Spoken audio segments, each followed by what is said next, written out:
Lisa, if you'd like to add that screen. Okay, Jane. Jane, if you'd like to share your opener.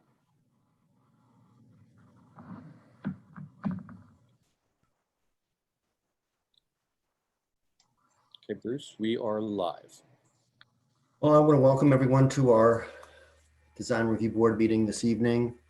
We have a pretty full agenda, but I wanted to make sure first to call the meeting to order, which I'm doing, and I need to establish our quorum. I can see that we have Karen, both Michaels, Sanjay, and Daniel. Is Scott with us on the line on the meeting? Not yet. I count 5. 1, 2. Karen, Bruce. Michael, Sanjay. Yep. Wow. Okay, so I see everyone but Scott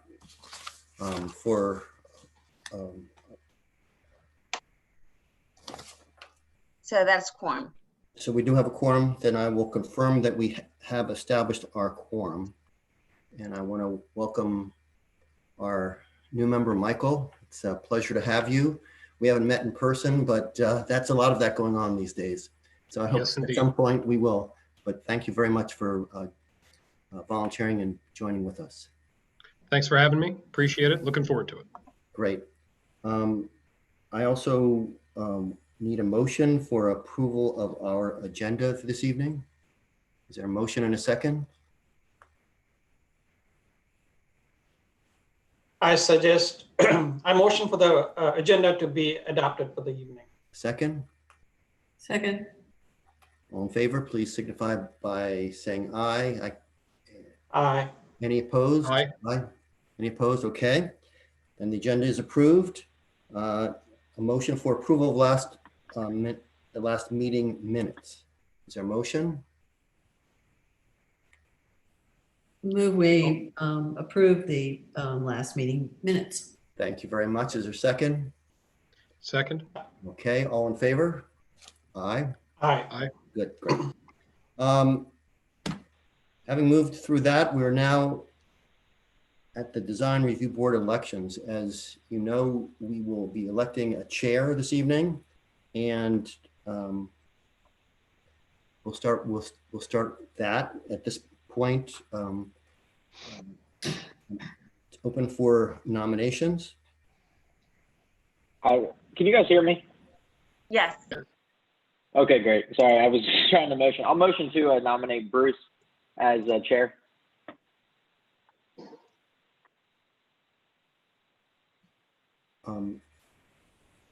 I wanted to say, and I appreciate that very much, but one of the reasons I wanted to chair this meeting was so I could do just what I want to do now, which is to decline and to nominate Michael Wood.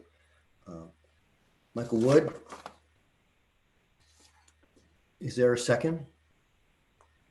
Second. Okay. Any further nominations?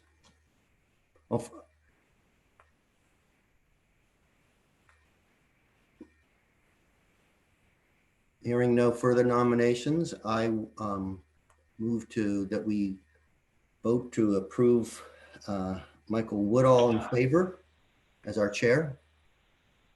Aye. Aye. Aye. Aye. Terrific.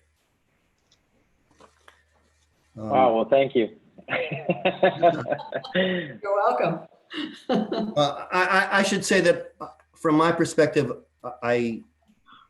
as a lay member, I gave this some thought, and I really felt that having a professional in the chair was added additional value to the board. So that's why Michael, I appreciate your nomination, but that was my thought process. I wanted you to understand that.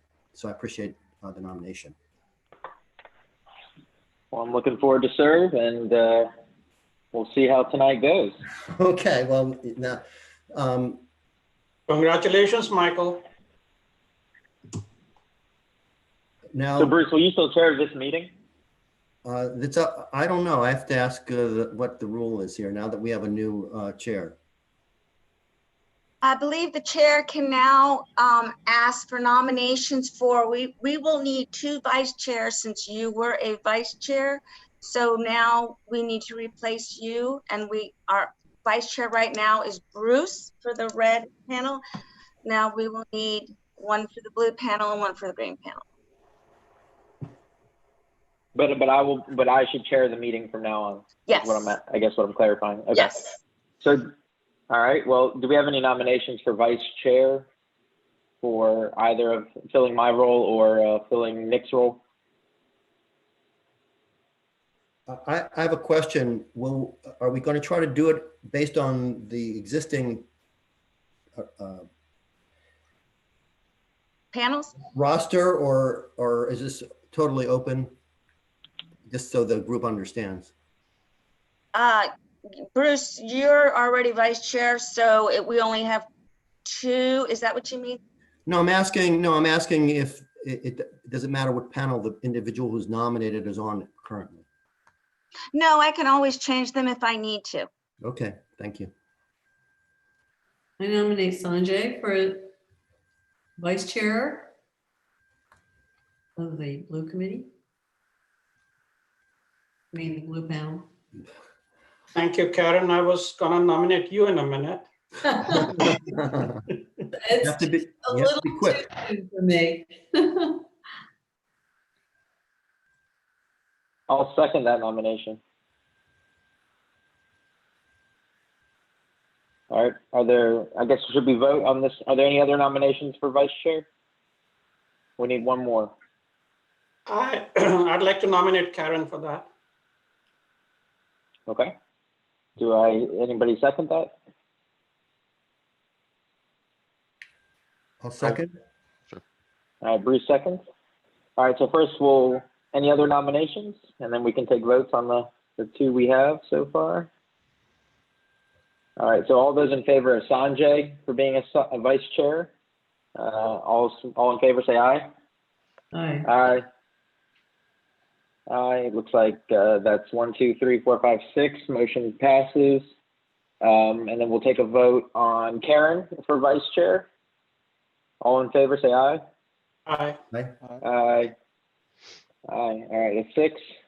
All right, 6-0 again. So both 2 vice chairs, congrats, Sanjay and Karen.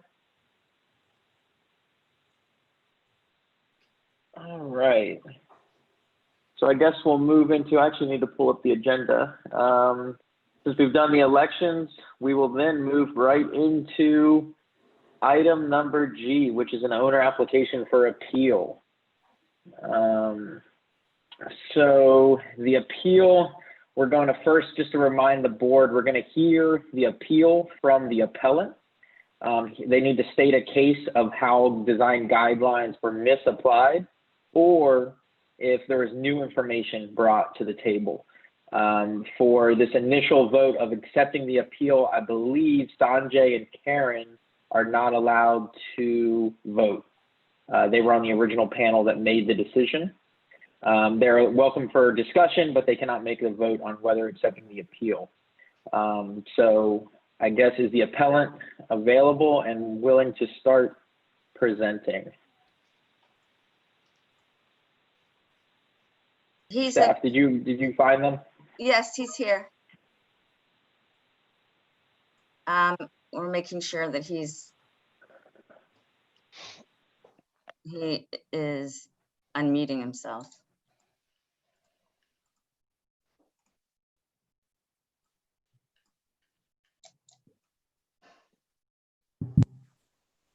Okay.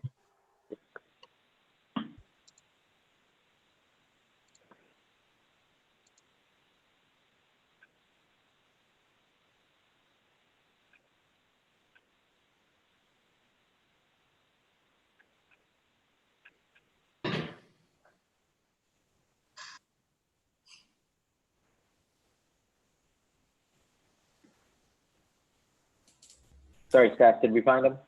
Yes, you got me now. I couldn't unmute myself. And Gotcha. so Okay, great. thank you for unmuting me. All right, well, I apologize for that, sir. So you're the appellant, correct? That's correct. Okay, if you could please present your case, and you either need to prove that there's new information or that the guidelines were misapplied. So you can go ahead and make your case. Okay, thank you very much for hearing our appeal. My name is Leslie Platt, and my wife and I filed this appeal because we believe that the DRB panel misapplied the DRB guidelines and covenants of the RA. And so we sent in a series of letters, the most recent one of which was sent in on August 12th, together with attached letters and photos and site plan documents. I hope that all of you have received that information and have had a chance to look at it. So without going into all the specifics, because I understand I'm supposed to first justify briefly why we're filing the appeal, I'll do that. And then if you want more detail, I can go into it as well, or you can decide how you'd like to approach this. The first point, there are 3 points here. The first is that there were a number of decisions made by the DRB when the house on lot 7, which is now the subject of this appeal, was planned in 1985 through 1988. The DRB was very determined, because the house was going to be large, diagonal to our lot, lot 8, and close to the property line. A number of restrictions were required to protect our privacy, to reduce the visual bulk, and to provide for noise mitigation, including providing that the utilities, all the utilities and the deck stairs and everything else, including the configuration of the deck, would be configured so as to minimize the impact on us, because the house is large and diagonal and close to the lot line.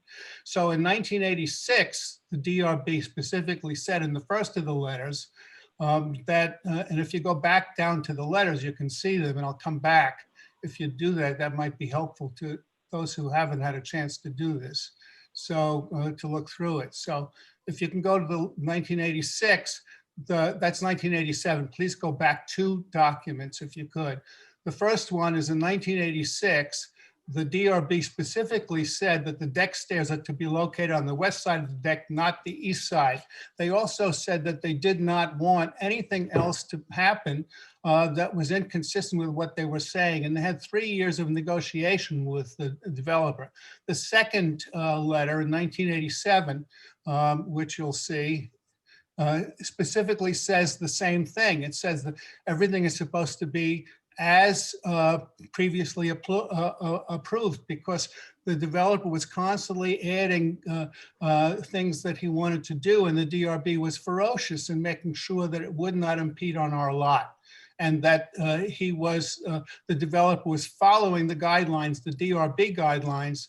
And then the third letter in 1988 in March, please go on to the next one, says that the deck stairs to be constructed on the west side in accordance with the previous DRB requirement. And they wanted to make sure everything was kept in place. And then in the next one, please, the developer finally agreed to do that. And you see the stairway from the east side to be moved to the west side per the DRB approval. And then the following one, which again says that go up one, please. The following one, which is the actual approval after that one, the April 4th, the next one is right there. There's one that is missing somehow, but there was a DRB, please go back if you could. The actual stipulation after this actually stipulated in the approval. I don't know why that's missing, but it was in what we submitted. I have the actual submission, the actual letter from the DRB approving the deck stairs, and it's in April 4th. And then they actually said you must have it at the website. You must have it at the site on the right side of the house. And they even prescribed a specific location and attached a sketch, which is very, very difficult to understand how it could be misunderstood. And then in 1989, 2009, after the developer had sold the house to the first buyer, they moved in and they wanted to move the deck stairs again back to the east side, and they were told no because there was a specific stipulation in the site plan, and it cannot be appealed because it wasn't appealed by the developer within 30 days. All of these governing decisions, which were reiterated, go on please to the next thing, which is in 2006, the DRB amended the declaration of the deed, and go down to the bottom if you would. Thank you very much. All the way to the bottom of that page, you'll see that the DRB prior decisions are affirmed and they govern. And so the fact that a new owner has come in last year and said that they want to build something different is not a reason to overturn 5 decisions of the DRB over 4 years. And they were categorical. They didn't want anything on the east side because it was so close to our lot and it was so intrusive. So that's the first point. The second point, which is Okay, that, sir, can I pause you there real quick, 1 second? Yes, I just want to clarify with the people on the panel, so Karen and Sanjay, was this information present during your panel review? Did you have these recorded deed restrictions in front of you when you made the decision? We had some documents, but not all of them. So I don't know. Okay, so a lot of this is new in your No, opinion. it was a- That is correct. A lot of these markups and highlights of those specific argument was not there. Okay. I guess my point is, if there is new information, then we almost can make a motion to, at this point, because there is new information. Because I've read the other 2 points. I don't know if they necessarily, we can't really speak to those, saying that they're not built per the exact approvable. It's not done yet, so can't really work on that. And then the option number 3, I don't really necessarily agree with. I don't mind the design of the deck overall. So I guess if you guys are comfortable, is anybody comfortable making a motion to accept the appeal? Mr. Wood, before you do that, Yes. let me just point out that the only letter that was not included, which is for some reason not here, was, and my lawyer, I had a lawyer do this, and there were 3 documents before that we submitted that included some of these documents, and the 2 panel members are correct. Not all the documents were there. We dug out more of the documents. There are still more that I could submit in support of what I'm saying. Regarding the color and the size of the deck, the application, just so you know, the application was not complete. The deck application for a deck that's supposed to be larger than 16 feet, which this one clearly is, was supposed to reduce the deck according to the applicant to 16 feet, but he didn't do it even in accord with what was approved by the panel. So there's no question, but the deck is not complete. They put no height information in the application. The DRB panel approved something with only 2 dimensions because there were no elevations included. So the thing was not approvable as submitted. And regarding the color, it's appropriate for a boardwalk. It's not at the beach. It's not appropriate. If you look at the photos that I included, it's light. It's very light, and it is basically a boardwalk for the beach. It's not in accord with decades of Reston Association requirements. Reston Association used to be joked about making the American flag green and blue because they were natural colors. This is not only not natural, the way those deck stairs are right next to the lot line, it destroys any symmetry of that deck. So basically the stairs need to be moved to where the DRB on 5 decisions said they wanted on the other side of the deck. Nothing has changed except that this applicant has come in with something new, but it's no different. There's no change circumstance. And regarding the color, you can see for yourselves, it's not appropriate to a deck that's so close to someone else's house. There are no other decks that look like that in our area. And regarding the size of the deck, the application projected by the submitted by the applicant basically said they were going to remove the point that you're looking at in order to reduce the bulk of the deck. They didn't do that, and essentially we're now faced with this massive structure in the wrong color with the deck stairs on the wrong side against the DRB's 5 decisions in 4 years to not have this mess. Correct. Understood. I guess what I was trying to imply was that, you know, I think it's pretty clear in the deed that there's you're not allowed to have decks on the west or stairs on the west side. And what I was saying is that you made a good point for new information. And so I just wanted to speed along the appeal so that way we could accept it and then review the application. But unfortunately, and then we can look at the design and all that fun stuff once we actually accept the appeal as a panel or as a board. So that's kind of what our first step is that we need to do, just to keep everybody happy. So is there any motion? I feel that since the panel has confirmed that there's new information that wasn't present during the application, that I feel like that we can accept an appeal. But I'd like to, Dan, do you have an opinion?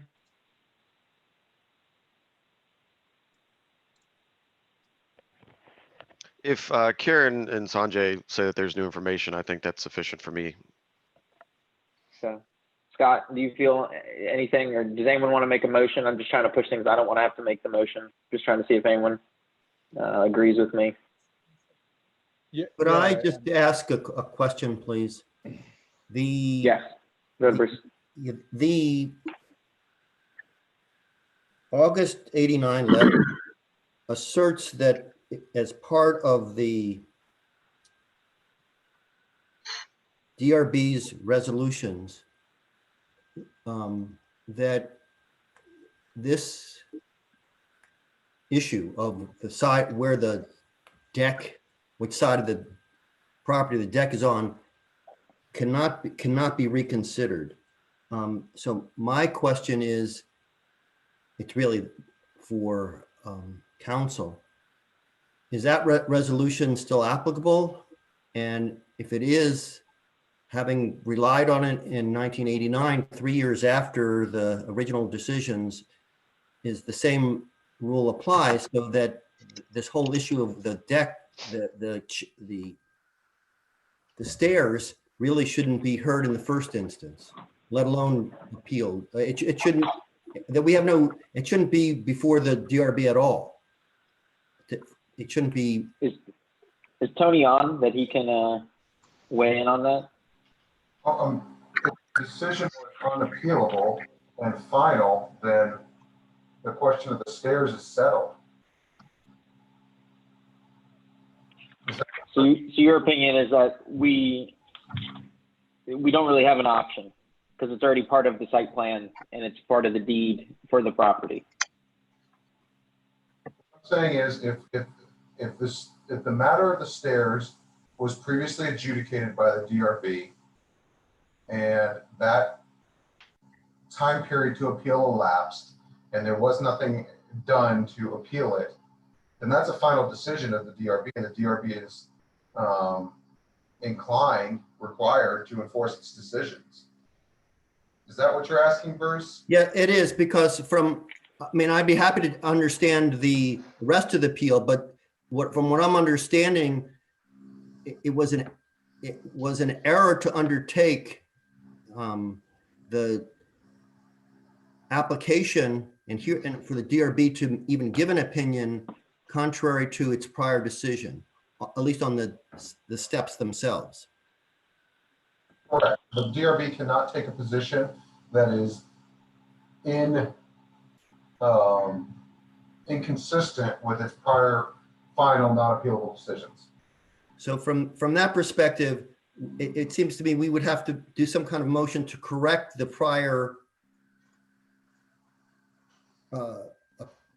decision of the board to withdraw that part of it, because in effect there was no jurisdiction for the board, the DRB, to address that issue. This most recent decision in June. I'm not talking about the rest of it. I'm just talking about the stairs themselves. So that would mean that the approval of the the stairs in the most recent instance was a nullity. It couldn't take place.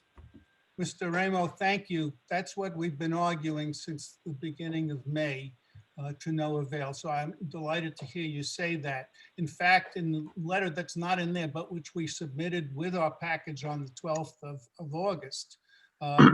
If I could interrupt, Mr. Platt, thank you so much for your additional information, but I think that the DRB is having a discussion without members. Thank you.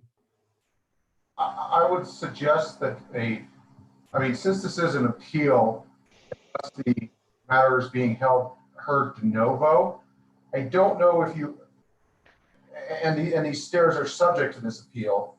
I don't know if you need to do a motion to rescind the prior decision.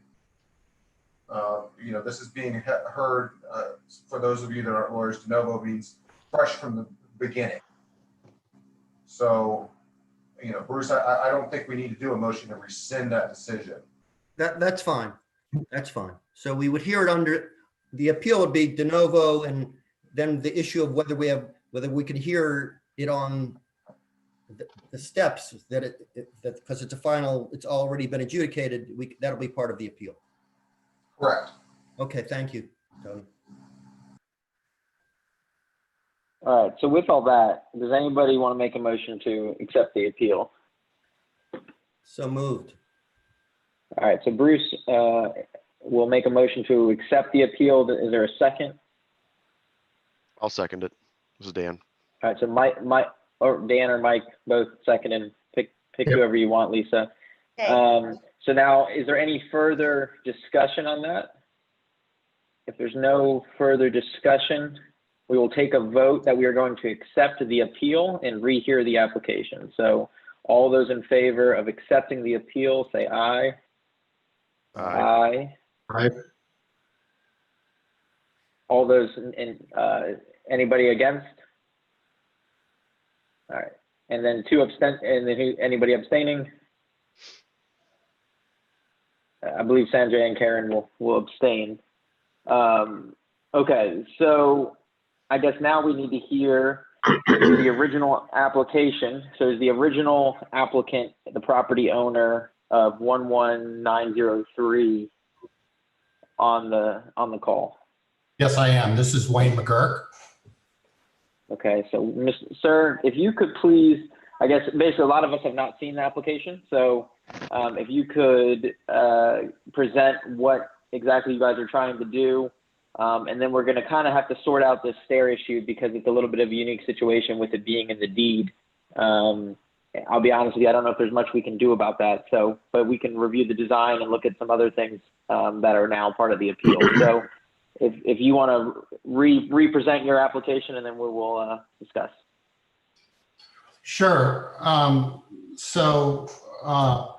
We desire, first of all, we desire to expand the west side of the deck area. Originally, the design, as you can see, that that particular area there, that's behind the trees, not the pointed area, to bring that out and then to add steps on the east side that runs parallel to the east side point of the deck, and then to put cable railing in, and then to change the color of the deck from something that it was a deep red stain. It wasn't a natural color, a natural stain. It was a deep red brownish stain. And at the time, it would have been approximately 17 feet 6 inches. And that included removing the point on the deck and then adding a mid-rise landing. We have since changed that design. We brought the deck out to only 14, so we added 2 feet 2 inches. We brought the deck out to alleviate some of the concerns around bulk to 14.5 feet. We kept the same color. We cantilevered the deck, so we reduced, if you look at the site plan that shows all the posts that we were going to do, we reduced it on that side of the deck from 6 posts to actually 2 posts by levering it. In order to reduce the bulk of the steps, we, for 2 things we did. Number one, you can see where just to the right of the mid-rise landing on the stairs, there's 2 trees located there. And we would have had 4 posts there in order to reduce the bulk. And also because of tree roots, when we did exploratory holes, we were able to, what we decided to do to not injure the trees, but rather we extended the stairs. We made the slope gentler, removed the mid-rise landing, which means instead of 6 or 5 posts associated with the staircase, we just have 2 posts in the ground, one located at the top of the stairs, and then one located midway through, and then we hung the stairs off the existing deck. So that's what we did. That's what we wanted to do. If you notice in the pictures, I think if you look on the west side of the house, and I apologize, I don't know which number it is. If you keep going, other side, please, other side. It was maybe one of the original deck pictures that we submitted. Yeah, so if you notice there, down to the left of the hot tub, that's actually a retention area that all the water on the front of the house actually gets diverted. 2/3 of the water gets diverted down a pipe that runs underground that exits, pulls here, and then goes to the back of the house. There's a good picture of it right there. So that, if the steps, that is directly on the west side of the house and would have entailed really excessive costs to move all of that, reroute the water from a prior board decision to keep 2/3 of the front yard water not encroaching on the adjoining neighbor's house. So we architecturally, it makes the steps were actually on the east side of the house running to the front of the house. These steps are at the furthest point is 20 feet from the property line, at the closest point 14 feet from the property line. We've tried to reduce bulk. We've reduced the size of the deck. And although this is although this picture doesn't actually reflect because of the quality of the picture, it is a Cape Cod gray, so it's a lighter color gray. And this is during when the construction is not completed, nor is the painting, but you can see it's cantilevered. You can see the 2 posts, the 4x4 and the 8x8. Those are the only posts that are in place into the ground. So it really reduced the bulk. We reduced the size. We're putting cable railing in. I think architecturally it works. The stairs work there because on the other side of the house, the east side is the bedroom. Here it's the dining room in the center and the kitchen on the right to access the house. In addition, having that longer run on the steps, I'm a disabled veteran. It's a little bit easier for me to get up the steps because of my disability. And that, in fact, that was one of the reasons why we put the mid-rise landing in. So plus we had extensive rot damage throughout the deck. We had warp boards, we had boards. We had rotted siding on the house. We had to do something from just to mitigate the rot. So Okay. Well, I think we have a good idea of what the design is. I think one issue that we're going to have to discuss is that the plan that we have in front of us is not exactly what you guys plan on doing. So we'll need to address that. But let me go around the panel or around the board. I keep saying panel and ask if anyone has any questions for you. So I'm going to start with Dan. Do you have any questions, Dan? So Mr. McGurk, the Cape Cod gray you're referring to, is that actually, you said that the photo may not be representing it well. Is that actually on the deck currently, or is it not yet applied to the deck?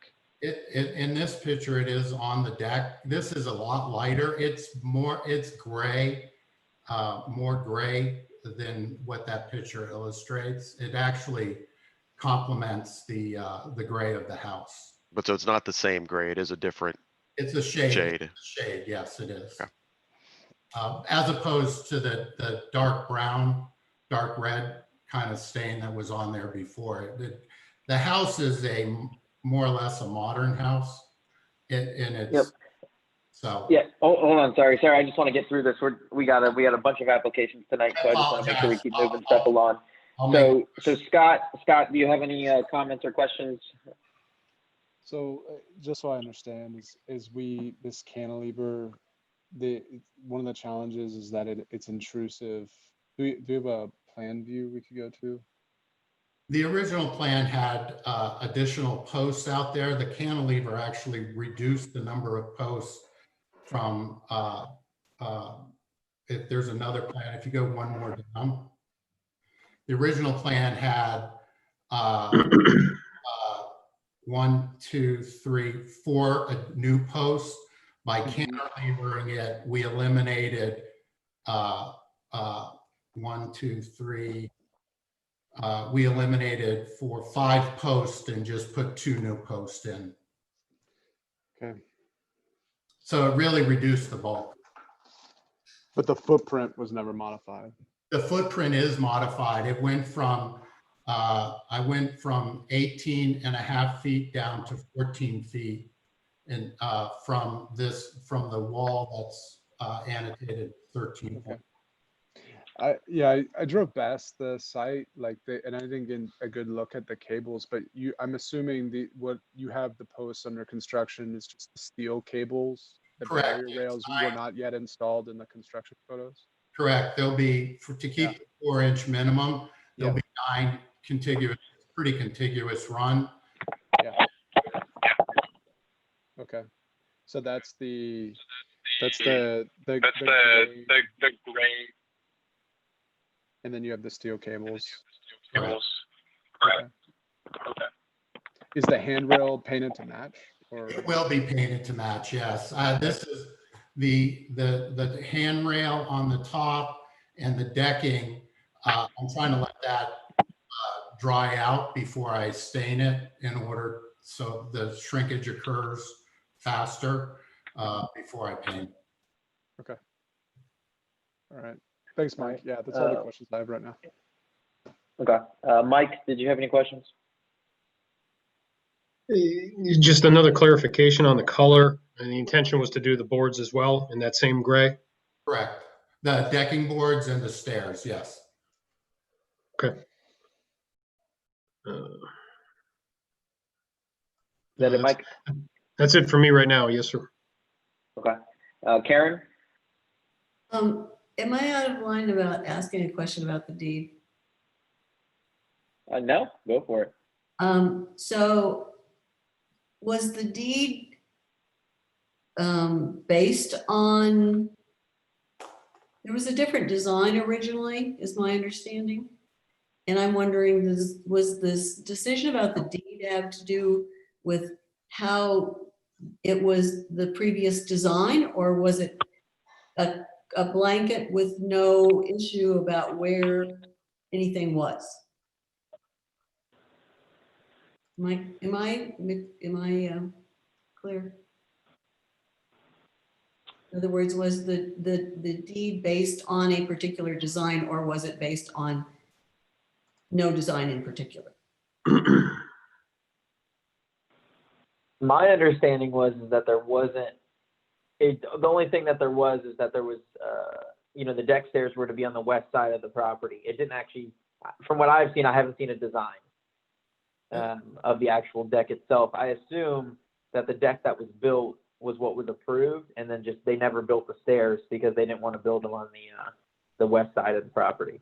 Because Mr. McGurk, was there any stairs on the property when you bought it? Yeah, there was. If you look in the design documents or the documents that the staff has, they're not in this document, but it actually shows the stairs were built. Stairs were built when the deck was built back in '85, and it showed the stairs coming off on the east side. So these pictures, if you go maybe, they were actually coming off on the east side of the house, going from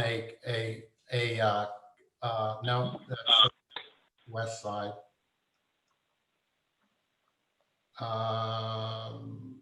They showed the steps. Yeah. So if you see off to the right there, underneath the, behind the trees, that's actually a kick out where the deck goes to the side kitchen door. The stairs were actually built going down towards what's the garage now.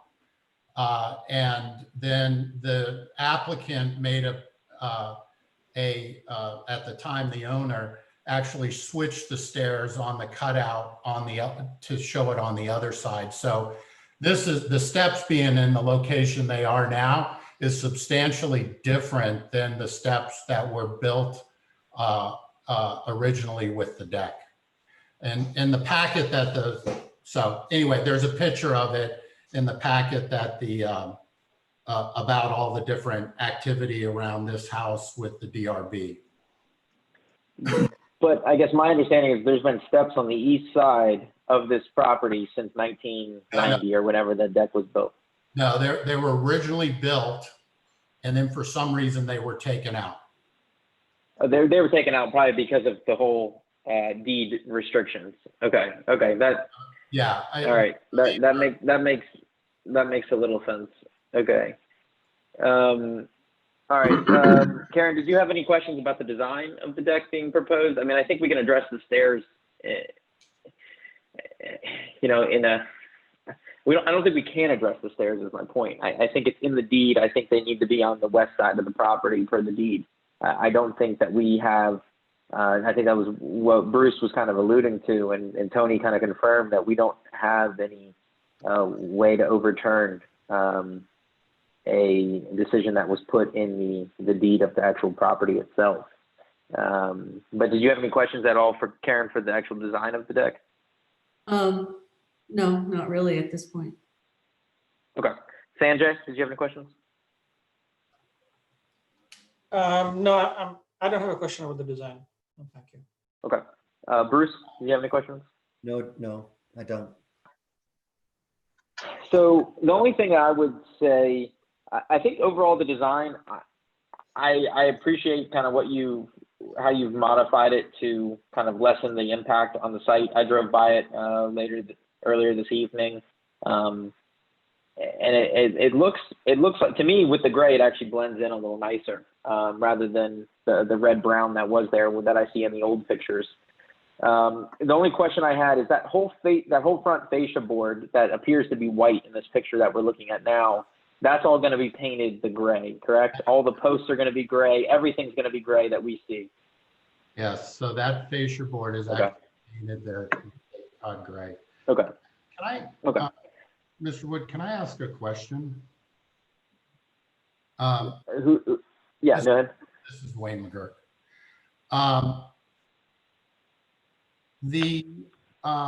I guess, well, look, when we went first before the panel, the question is this: we've substantially changed the application from where the steps were located when the deck was originally built. So we more about, this isn't just about the steps, but rather about the expanding and changing the deck footprint. I guess the deed question that was never in any of the documentation that I saw when I bought the house. The deed, whether it was permanently put into the deed, the DRB panel made the decision, and I guess this is my question. Since this is a substantially new application, why then, since it's, and which is the letter from August that that the appellant pointed out, and it specifically says, unless it's substantially different. This is substantially different than just a set of stairs. The stairs are part of the overall substantially different design. And, you know, quite honestly, if we had seen that and agreed to that in the deed when we bought the house, we may not have bought the house. And so I feel a little bit at a disadvantage here. Yeah, and I'll be honest with you, it's completely over my head from because I think it boils down to a legal thing. I mean, Tony, can you confirm once again? So Tony is our legal counsel for RA, just so you know, Mr. McGurk. Yeah. And he can, so Tony, because this was a DRB decision back in 1986 or whenever it was when they were proposing a new house on this empty lot, to me, if an application came before us for, let's say, you know, obviously every house was approved at one point by the DRB and somebody wants to substantially change it, to me, it's always, you do have that right to submit it to the DRB to have a new application seen, and we can go against an old decision that maybe was, we said, oh, your deck can be this size back in 1990, but then now you want to go to this size. I mean, we've approved things like that in the past. How is this any different? I mean, people keep saying it's in the deed, which is a little, is that actually true? Is it in the deed, or is it just in the DRB decision, encyclopedia, or whatever we want to call it? My understanding is it is part of the deed, and therefore it is a covenant that runs with the property. And okay, so it is in the deed. That's my understanding, yes. Cam or Lisa can correct me, but when I looked at this file, I believe it was in the deed. This is Bruce. Could I was just reading the documents. It said the basis of this is the site plan, the approved site plan. And that the notion was, at least as it was expressed in 89, and I'm just reading the same things that everyone else is reading here. It says, because of the location of the stairs on the west side was specifically identified as a condition of approval of the original site plan, it cannot be reconsidered by the DRB, and it cites a DRB resolution. So my question originally was, is that still applicable? Because it would appear to me, if it is applicable now, then that would be the same decision that we would be making tonight. Okay, let me try to unbox this. So because what you're dealing with here is a specific decision. Now, as a matter of practice, any decision can be rescinded by of a board can be rescinded by a 2/3 vote of a new board. Now, to answer Michael's question, I'm looking at this a little bit differently. This is a specific requirement.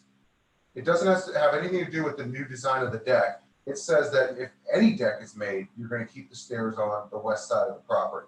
So in general purposes of contract law, the specific controls over the general.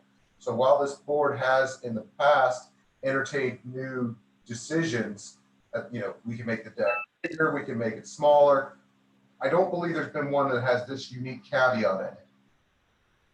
Again, in terms of whether or not this decision is still binding, the purpose of DRB decisions and the precedent is to give something upon which the Reston community can rely upon. And that's why we have our guidelines and our decisions like that. It would be imprudent to start undermining past DRB decisions, particularly one that was as specific as this, without substantial good cause. And I don't know what it is here. That's a decision for the board. But again, with this being in the deed, there are additional legal complications that occur because the deed is the foundation upon which everything else flows. The ownership and the covenants that are put in there are deliberately intended to run with the land so that neighbors can rely on it. Think like an easement or something along those lines.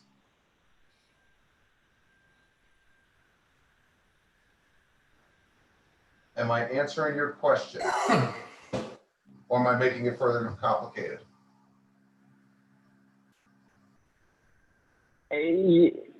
Sort of. I mean, I think my opinion would be that we can't, especially, so if there had been a different homeowner of the property next door who was part of the development site plan process, this probably never would have came up and it would have been lost in the load amount of paper, I'm sure. But however, since it is still the homeowner next door, I think he has a very valid point that this was part of the development of the site plan. It's unfortunate, but I think we have to reaffirm the decision by the DRB when the site plan was approved for such a tight, unique lot, and for how this house was positioned and adjacent to its neighbors. And I think where I'm leaning to this is the rest of the design, personally, I think is very well done. I think, if we didn't have this issue with the stairs, I wouldn't have any issue with the design on how what it's kind of, morphed into. I think we personally don't have enough information right now per what's actually being built versus what we approved and what we see tonight to actually give an approval. So I think what I'm going to do is make a motion to ask the applicant to restudy and resubmit the updated deck design with a stair location on the west side of the property per the deed. That puts, I'm sorry. Hold on, so we have a motion, Is there any second? I'll second. So we have a second. So is there any further discussion on the motion?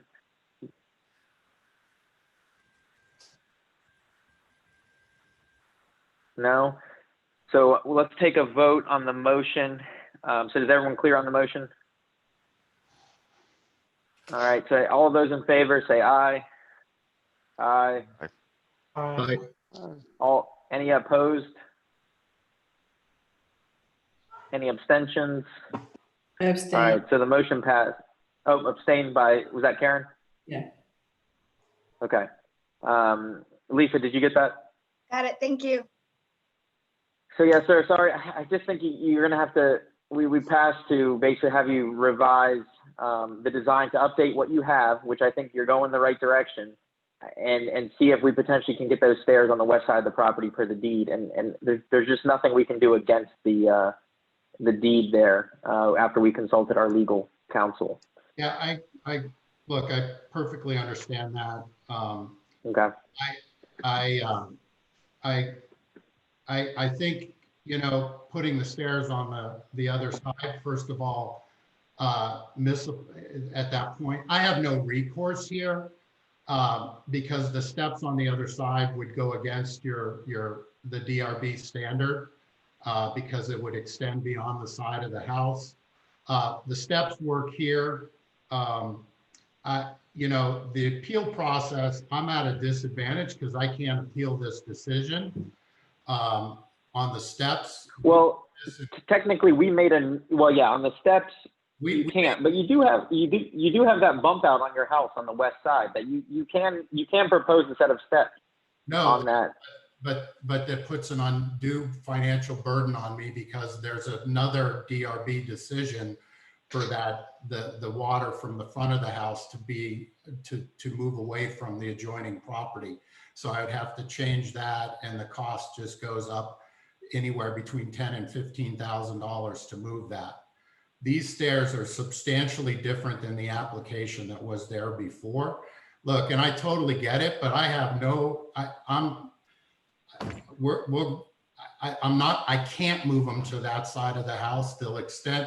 It's not a kick out. It extends beyond the side of the house. I guess the stairs are, if you see the stairs before were built on that kick out on the east side towards the garage. And these stairs are substantially different. This whole deck expansion is substantially different than what was built and what was proposed in 35 years ago. So I appreciate I don't know. And maybe Lisa can put you in contact with legal of RA to kind of discuss maybe what your options are, and see if he can look into this a little more. And then we're just asking you to revise and resubmit. So your application isn't denied at the moment. It just is asking you to restudy and resubmit accordingly, so we can figure out what you're going to do, whether you decide to keep the deck as is and just remove the stairs. Maybe you want to extend the deck out, where the stairs are. I don't know what it is, but I think you're going to have to look at that and then come back before us, and we'll take care of it. Mr. Wood, may I say just one kind thing? of a moot point, because it was not brought up in any deed paperwork that I purchased and that I reviewed in buying the house. So I'll talk with legal. Yeah. I appreciate it. But could I just mention one thing? And this is a really difficult thing for the board to deal with when somebody builds before the final decision. And I understand, and this was a point that was made earlier, that and we tell everybody, wait till you get the final decision, because there could be an appeal. So that is a very difficult thing for us to deal with, something that's already built. That's why we advise that, so we don't get into this bad situation where the as-built turns out to be not at this point approved yet. So, Mr. Wood, may I just say two corrections to the record so that you all have the complete information? The deck stairs were never built. There were various proposals, and all of those documents, save one that I included in our August 12th letter, but somehow didn't make it onto your screen. So I urge you to see that letter together with the diagram of where the DRB prescribed a location. It's in the August 12th submission, but it's not included in these documents for some reason. That's the first point. There was no stair ever built on that side. We've been here since both of these lots had trees on them. So there were never stairs built. The second point that I would make is, if you look at the multiple listing service pictures of the area on the west side of the deck, from when the McGurks looked at the house before they bought it, you will see that the area where the stairs are supposed to go, and that's from the multiple listing service pictures of the house, was before all of these bushes and all of this was added. And so that's all more recent by the McGurks. And they're, I just want to make the record that when they bought the house, there was no changed circumstance, and there still isn't, because if the stairs are put where they're supposed to go, where the DRB said they're supposed to go, as reaffirmed in 2006, then there is no issue about the location of the stairs. I just want to say there never were stairs built there. That's all. Okay. All right. I appreciate it, sir. Well, so good luck. I think we're going to move on to the next application. I appreciate your guys' time and patience with that. It was all new stuff for us to kind of look at. So we're going to move on to application G. Application G. Have a great night, sir. Thank you. So application G is 2298 Hitchcock Drive, Reston, Virginia. Mr. Chairman, before we get started, this is Dan. I'm feeling under the weather, so unfortunately, I think I'm going to have to go for the night. My apologies, but I just wanted to make everyone aware that I was going to drop off the meeting. There should still be a quorum by my count. There is. Thank you, Staff, Dan. do we still have a quorum? Okay. All right. Good. We do. All right. Feel better, Dan. All right. Thanks, guys. Thank you. Yeah. Hi, this is Mohan from 2298 Hitchcock Drive. Can you guys hear me? Yes. Yeah. Yes, sir. Thank you for All having right. me. If you could present your application.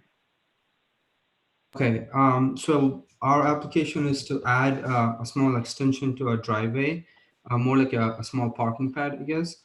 We submitted this application a couple of, or maybe a month or two ago. And then, oh, I should say closer to March ago. And then we got approved for most of it. And you asked us to do some reconsideration into how we were going to add this parking pad. The primary purpose of the parking pad that we want to add in location of the tree that you're seeing on the picture over there is so that my parents could have a chance to reverse into the parking pad and head on, face first into the streets. Again, the reason we asked for that is our lot is right adjacent to the Sunrise Valley Way, coming from Monroe and I should say in between Monroe and the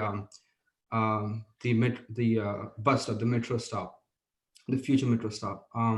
So there's always usually heavy traffic, and we had multiple accounts where people coming into our neighborhood would come in a little too fast, and if my mom or dad are reversing, it especially, I mean, I don't know if I'm supposed to say this, but considering their age, it was kind of difficult for them to back out reversed. So our plan was to add that small parking pad so that it would be easy for them to reverse into that and then head first into the street. To be honest with you, we did have a couple of close calls, and that's why we came to this discussion. Decision to add the parking pad, and also the entrance or the road that you see, Hitchcock Drive, that is the only entrance and exit to the neighborhood.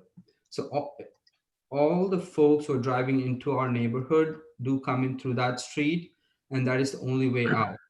The other thing is, I'm not sure if there's a picture attached or not, but we do have cars parked on the street all the time. And there is not enough space. I'm not sure if there is a picture with the car parked in front of the, oh yeah, can you scroll down to 38 maybe? Yeah, that one right there. So if you noticed on 38, you see the truck parked right behind our driveway.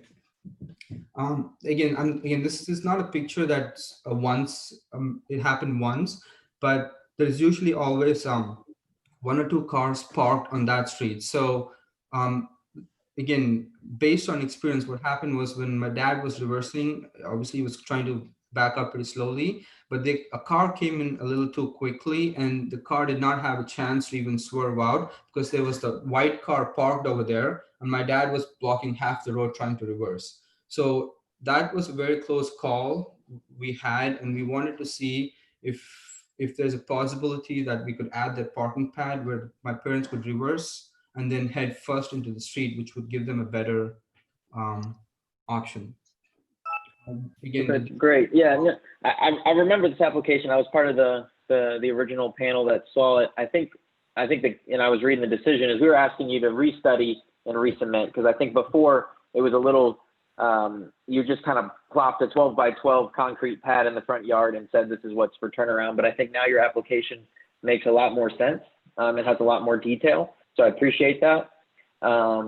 It answers all of the concerns that I had. So I just want to go around the board and to see if there's any questions. Scott, did you have any questions? Question. Oh, Bruce, go ahead.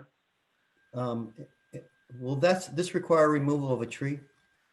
Yes, sir. But we already, so since we're already doing other work, some of those bushes and trees have to be removed. So we agreed to plant additional trees in our yard. So to answer your question, that is true, but we do plan to add additional trees in the yard. Okay. So that was part of the original application. Oh yeah, I forgot about that. Thank you, Bruce. Appreciate that. Oh, and there was also there's nothing. Okay. There's nothing in this application about it. Okay. Scott, did you have any questions for the applicant? Yeah, I think Bruce hit on it. I think typically when we encounter applications that include expansion of hardscape, we ask the applicant to replant the same amount and type of trees ideally that are being removed. So I think the application, I understand and completely support the need for safety. And I think I would just request that the applicant replant, so there's no net loss of tree and canopy cover. That's it. Okay. Mike, do you have anything? I think you just touched on it, everything I was going to add. So in the interest of safety, I think it's a great idea. Okay. Karen? I agree. Okay. And support. Sanjay? I'm good with this. I think it's needed.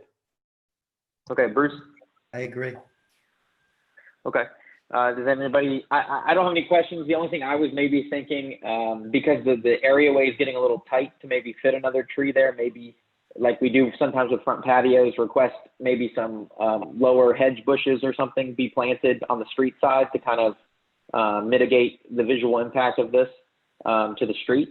But I would also be fine with maybe if we move the tree, not move it, but plant a new tree either on the, I guess it'd be the east side of the driveway or towards the street. I'm worried if we plant it too close to the road that then it's going to be still be a nuisance, just like the backing up is. So does anybody have a motion that they want to? Actually, I have one more question I forgot. Sorry. Yep. Oh, no, go ahead. This is the applicant, is this going to be paved asphalt, or would this be, from a stormwater management perspective, would it be permeable pavers? So like limited drivable? we were going to match the existing driveway. So the existing driveway, I believe, is concrete right now. So we're going to put the same or match the pad with the same material. Okay. So yeah, so the existing driveway is concrete, so you're proposing concrete, correct? Yeah, if that's the case, then I would definitely request that another tree be planted. Okay. So does anybody have a motion? Scott, you want to make a motion? Yeah, I'll make a motion to approve the application as submitted. However, encouraging the applicant to replant any trees or foliage that are being removed for the construction of the new paved driveway extension. Anybody want to second that? Second. All right, we have a second. Further discussion. I just want to clarify, are we encouraging or requiring? Because I'd like to amend it to be required. I accept that, yeah. Yeah, I agree with that because I was concerned about. Okay, so Scott accepts it. Bruce, do you accept the required a tree plant? Was it Bruce who seconded, I think? Yes, it was Bruce. I think he's stuck. Frozen.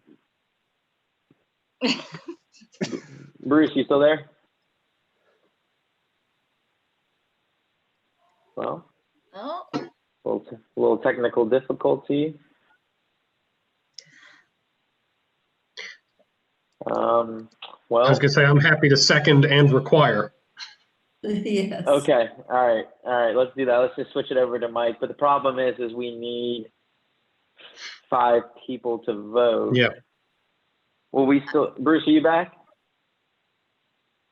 I'm He trying dropped. Let's give him a quick second if he can join back in. yeah, I think he's got 2 computers ready, so. We have 5. Do we still have 5? Yeah. Is it okay at least if we take a Yes. vote? You can vote. All right, so all in favor say aye. Aye. Aye. Aye. Any nays? Any abstentions? I guess Bruce would be an abstention since he's disappeared. And well, all right. Congrats, sir. You got yourself a turnaround pad. Thank you. Appreciate it. Thank you. Have a good night. All right, moving on to application H, which is St. John's Wood Apartments. Is the applicant from St. John's Wood here? Donna? Sorry, I was just trying to unmute myself. Yes, I'm here. Great. Hey, Donna, good to see you again. So you guys are coming back with your tree replacements. Yes. So if you could just explain to us what the plan is and kind of walk us through what you're doing. Okay, so, you know, again, Brightview might do a little bit more talking than me here on the trees, but it looks like what we're proposing would be a total, sorry, could you go back to page 1? I think it's 8 trees. I want to make sure I have the count correct. You know, replace partial of what we had taken down, of course, focusing on the area behind the building that backs up to Devonshire. And we've actually been in communication with Devonshire. I apologize if I'm not saying his name correctly, Mr. Peguis, sorry. I know was one of the affected parties, and we today we're working with him making some placements of stakes and flags in the ground while he stood on his deck to look at the location of where these trees are planted, hoping to just come up with an agreement on what looked good and what would be sufficient to address the concerns of Devonshire. I think I'll kind of defer to Chris from Brightview to weigh in on the trees. I believe Chris is on as well. Hey, everybody. Good evening. I hope you can see me. Hope you can hear me. Yes, Yep, sir. we can hear you. Great. Thank you. Yeah, so after our last meeting, we said we'd, replant, 6 to 8 trees. We figured 8 trees would probably be feasible, along with some stump grinding in the area, to allow for that. And, we proposed trees that are, conducive for the environment, some American hollies, some redbud. And as Donna noted, we've, been in contact with Devonshire, and I personally went out today and put stakes in the ground and communicated with the gentleman, Mr. Peguis, excuse me again if I pronounced your name wrong, across the way. And we kind of manipulated the flags a little bit on his end, so it would, be placed correctly to, give him and the community of Devonshire the best, recoverage of forestry and, give that natural barrier and so he's not looking in the first floor window, etc. And it was very good. I thought it was, working together was great. We'd like to move forward with this and, hopefully come to a resolution this evening. Okay. Yeah, because I know from what I saw is that you guys hadn't reached out, but then you guys did today. So I'm glad that happened. So let me go around the board and see if anyone has any questions. Mike, let me start with you. Do you have any questions? No, I was encouraged to see that contact had been made and everybody was working together on the placement. So that's great. All right. Scott, do you have anything? I'd like to hear from Mr. Peguis. Because I remember this application last time and there were some concerns regarding the forestry strategy, and it seems like things are pretty nicely rounding up. I'd just like to hear his thoughts. Is the affected party on? Yes, I'm here. Scott? All right. Sir, yes, could you confirm that? Yeah, we had I had actually sent an email to them earlier and requesting to say, hey, it's the trees that are going up and the consistency of them and the kind are really great. But if we could do a thing where we looked across and told you that if it was 3 feet one way or the other, it might keep us from looking into the ground floor windows. So it's really more making it better for St. John Woods than for our side, because the trees placed anywhere make it better for our side. So we did that today, and a couple of the trees got moved left or right, putting flags down, and I think it's going to turn out to be good for everybody. Great. Awesome. Sounds like a good compromise has been reached. All right. Well, Scott, Mike, Karen, did you have anything? Yes. Good. When I went out and looked, it seemed as though there was an appropriate place for the sun-loving hollies.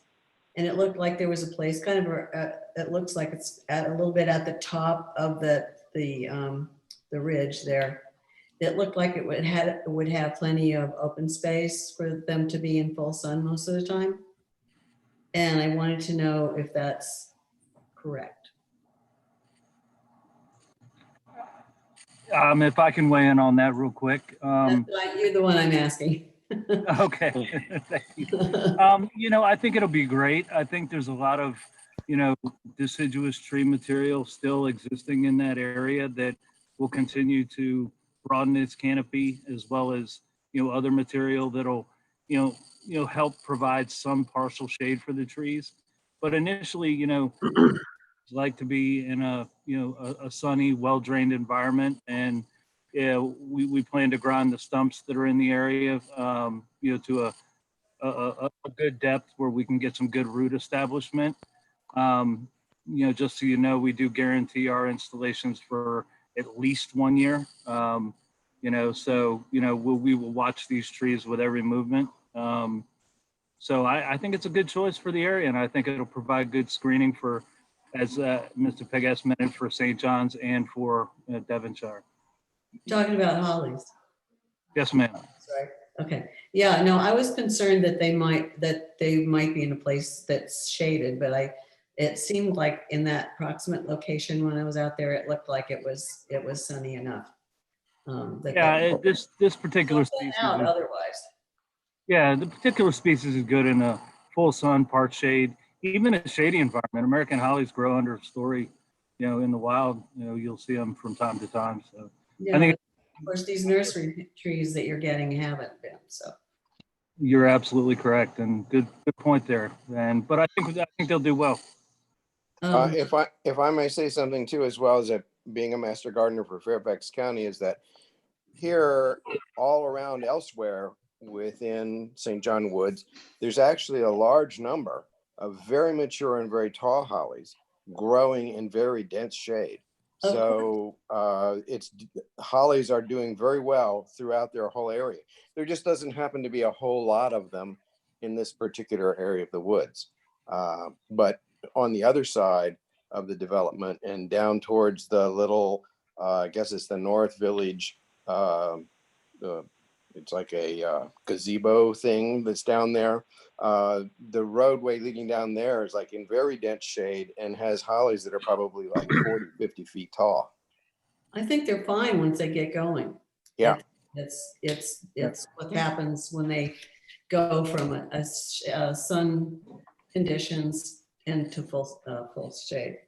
Right. Well, because of some of the loss of trees in the wooded area here due to erosion, it's almost a meadow situation now instead of a forested situation where these hollies are going to be planted. I have one other Great. question. Yeah, go ahead, Karen. When you plant the tree, you're grinding stumps, but are you trying to plant the new hollies in the same location? Absolutely no, we are not. And that was something I kind of moved the stakes around with Mr. Pegas today to make sure we were not right on top of another stump. We were kind of in between, and you know, we want to make sure we grind the roots, you know, of the old stumps, but we want to preserve other trees that are in the same area. So, you know, we took that into account. Great, thank you. Okay. Sanjay, did you have anything? No, I'm glad the way this whole thing came to a resolution with the affected party and everybody's happy. That's good. Great. Is Bruce back on, or is Bruce? I am back on, and I'm good. Thank you. There we go. Bruce, do you have any questions? Okay, great. All right. Anyone want to make a? I don't have any questions either. Anyone want to make a motion? Oh, I just did we want to ask about what you're going to do about the other two trees that you haven't taken down yet? Yeah, we did propose to plant 2 Tilia cordata or little leaf lindens on the property. We have not come up with an exact location, but the trees that we propose to remove that are, you know, behind the leasing office are leaning over. So we, you know, those need to, you know, be removed sooner than later for liability. And then I'll work with the property manager and Donna and or down to the property manager and her staff to, come up with a suitable location for the lindens. Okay. And the redbuds are good. Thank you. Okay, yeah, I'm fine with trusting them to do, as long as they're, saying the two, and maybe that's just something you guys send to staff once you decide where to put them. Just, send it their way so that way they know that you guys planted them. Okay. Okay. Absolutely. Does anybody have a motion?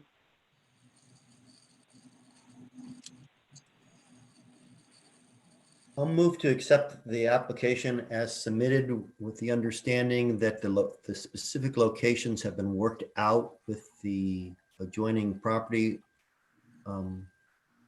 representative, and that the 2 new trees will be planted and the location will be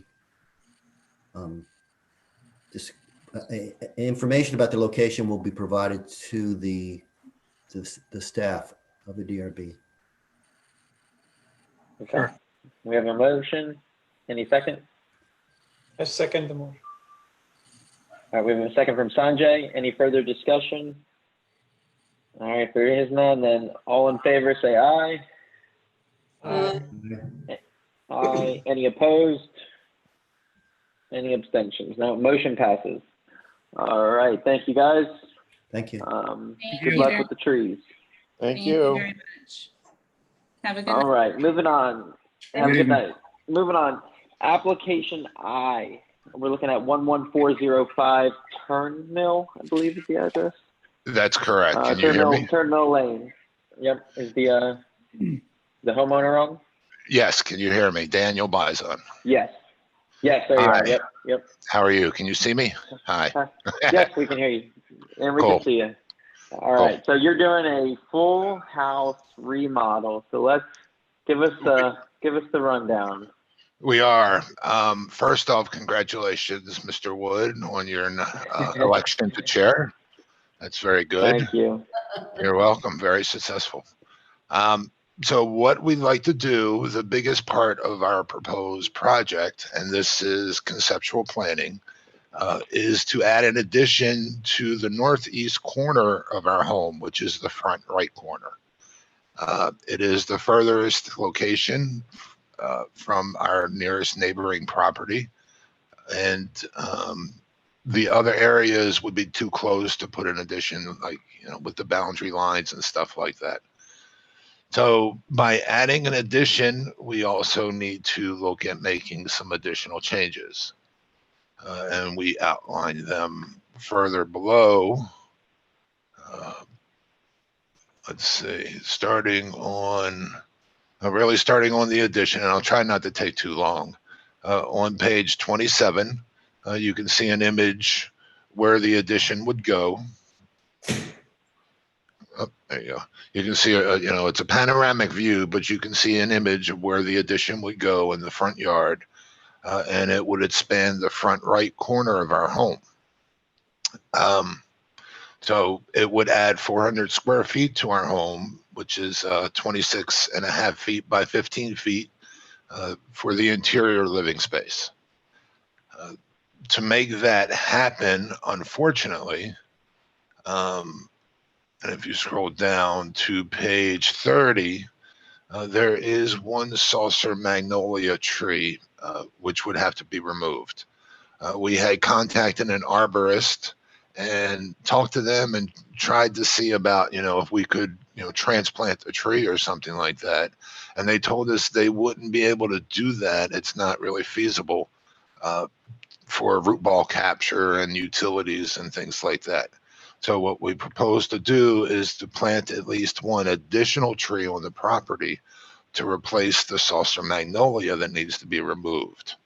And I apologize, the lines may not be 100% straight, unfortunately, in my drawings. This is kind of like my first time doing this.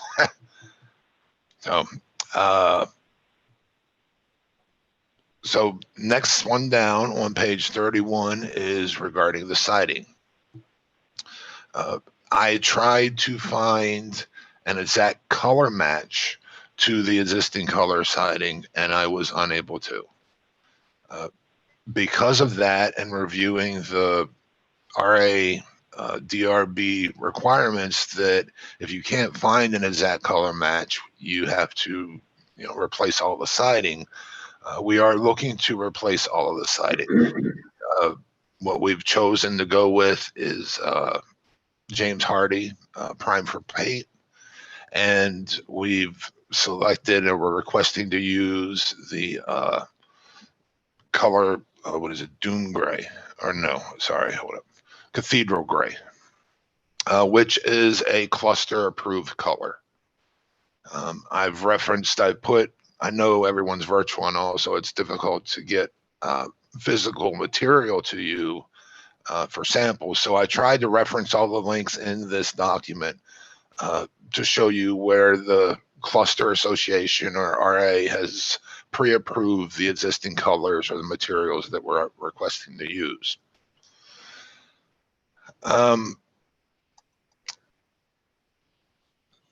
So that kind of covers the siding. Like I said, we'd like to change the color of the siding from the existing color to gray to match the rest of the property, and I'll explain that in a little bit. Now, the next section, if you look at, is the exterior trim, gutters, and downspouts.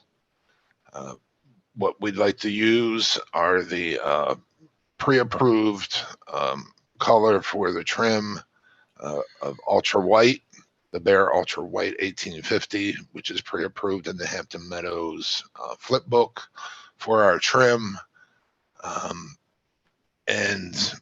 Let's say, we'd also like to use the James Hardy Trim boards.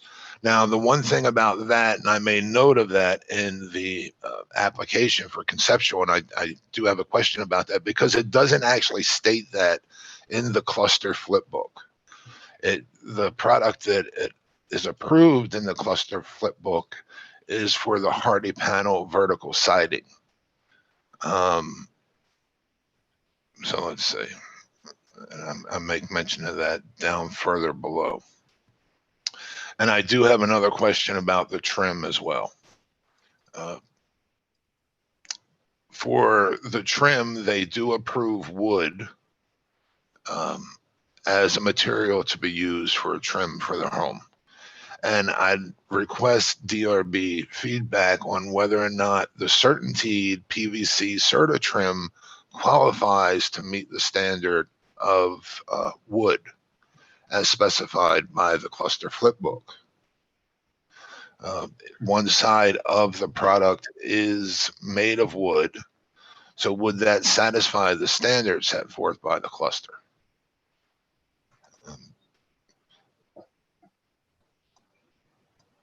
So does anyone have any input on that, or?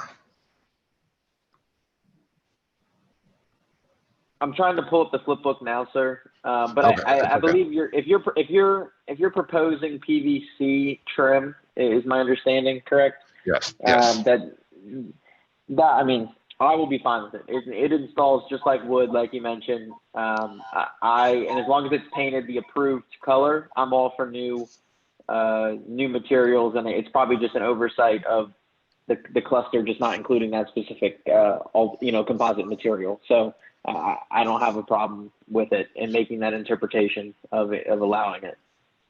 Thank you very much. As long as it's the same size and color, I don't think we'll have a problem. So It is. I researched everything, and it is the same size, and it's prime for paint. So it would be any color that we choose from the approved palette of the colors. Okay. So it would be in conformance with the standards. Okay. I'm looking at the next section, page 38, for rear sliding doors and window replacements. I wasn't sure about this one. I had a couple questions for the DRB regarding the sliding door and windows replacements. Our cluster states that there is no standard specified for replacement windows. However, right underneath of that verbiage in the cluster flip book, it does state that preservation brand windows need to be used. We would request the DRB to allow us to use something like Anderson windows and doors, or Thompson Creek Windows and Doors, a more, reputable vendor, manufacturer of windows and doors. So this section isn't complete because I need your feedback on that, whether we would be allowed to use Anderson Windows and Doors or another brand, or if we have to stay with the Preservation brand for our windows and doors. Staff, do you have Yeah. the Hampton Bay Yeah. in our, is it in the It's right application, here. that exact section he's talking about? Yes, it's right here. Jane, can you bring up the cluster standards? We've gone through all. This is the patio doors. We'll get the windows up. I think it's the one in yellow, I believe. 110, yes.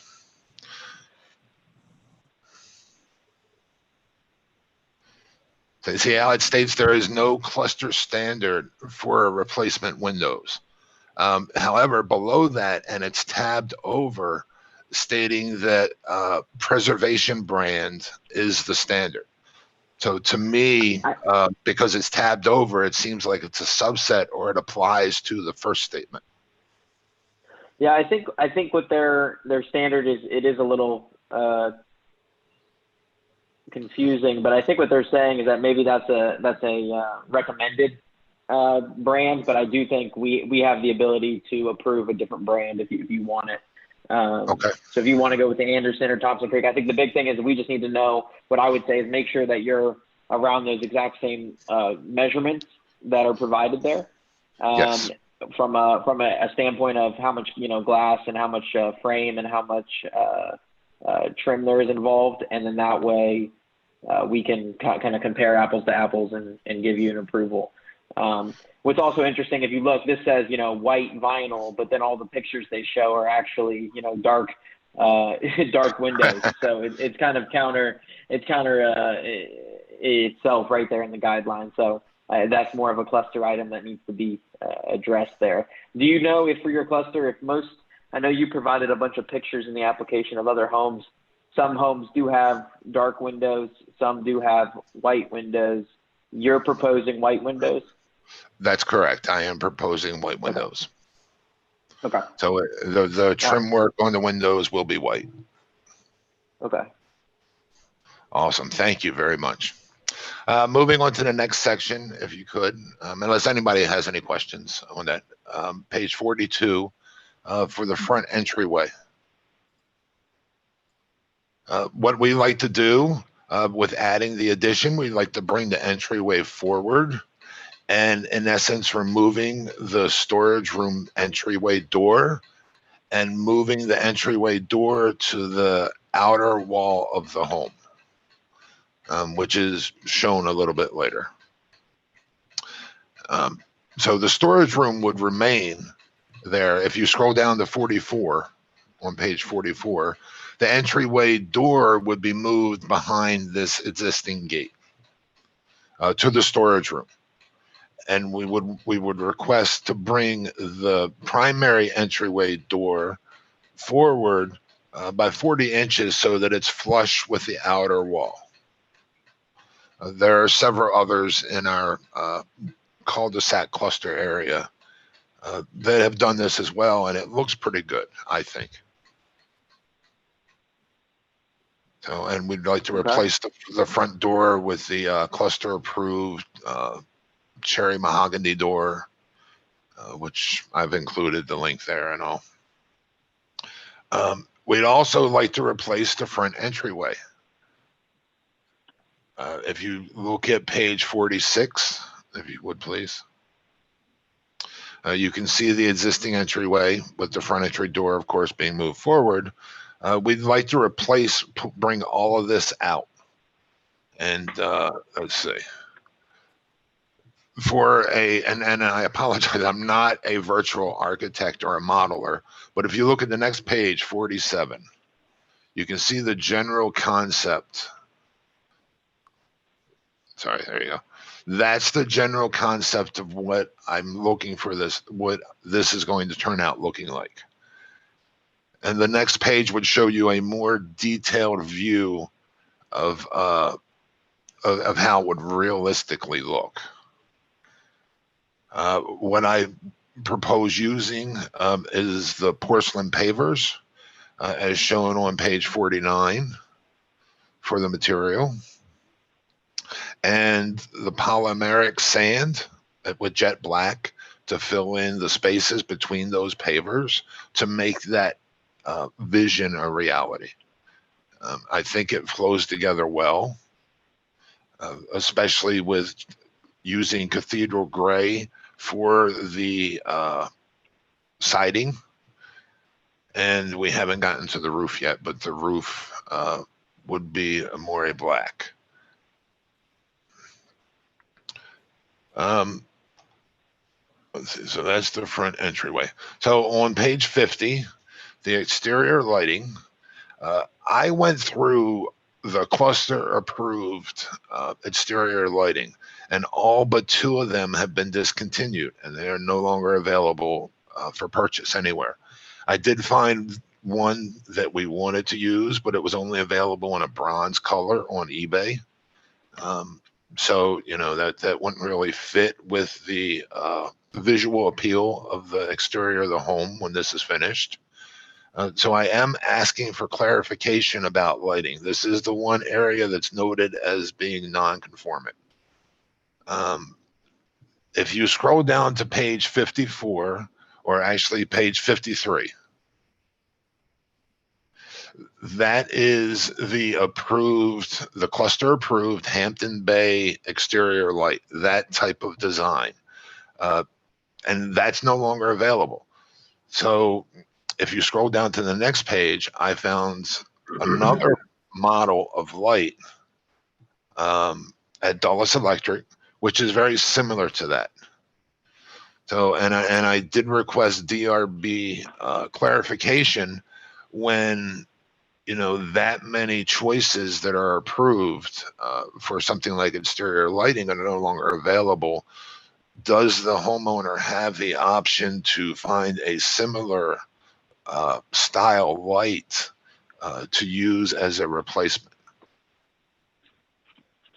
Yeah, the cluster, if I could say, the cluster board would need to put forth new options for approval for the DRB, since the DRB cannot create cluster standards and that clusters have to do so. So because this is an in-concept approval, it's possible that we could try to get your cluster to put forth some options since so many are missing. That's what I thought. That's what I read on the Reston page, but I wasn't sure with so many missing what the course of action should be. Yeah, this is a pretty. It's not too difficult for them to put forth a number of them that already look like the ones you have, and maybe even this one here. Okay, because that's what the only one that's available is the progress lighting model on page 51. If you scroll up to 51, that's really the only exterior lighting model that's available. And you see it's a major difference in style. Mm-hmm. So, and I will keep looking as well to see if I can find, you know, those non-existing discontinued models. But I've contacted the manufacturers and, you know, gone to Dulles Electric, Home Depot, that type of thing. So. Yeah, it may be easier actually just to contact your board and see if they'll be willing to update, you know, a couple of those things. They can reach out to. We have a cluster liaison on the RA staff, Megan, who works with the clusters. She might be able to get something where we can push it through on a panel. So it might just be worth reaching out to whoever your president is or whoever's in charge of that in your cluster and see if they can add a couple lights. But I like the light that you selected. I think it is very close to what's been approved in the past, and I actually kind of like it more. So I think pushing it through would not be an issue. So. Thank you very much. I will do that. Yeah, Megan, I've done a few things with Megan and she's been very helpful. So I will reach out to her and see what we can do. Thank you very much. That's just a quick question about the light. Yes. Yes, You ma'am. showed a ceiling mounted fixture and it said you were going to use that at the entry, and but I'm thinking you're not going to do that, or? I am requesting to do that. It is a covered entry. It's not shown in that picture because if I put the covered entry in there, you wouldn't really see the I just walkway. wasn't sure from the description if it was something that was still available and was on the list or not. So Yes, ma'am. That one is still available for purchase. at the same time. Yes, ma'am. Thank you very much. Good question. The covered entry is outlined in a couple areas and on the drawings. So it's on the architectural plans. So I just didn't put it in that visual representation. Okay, on to the roof. Page 55, please.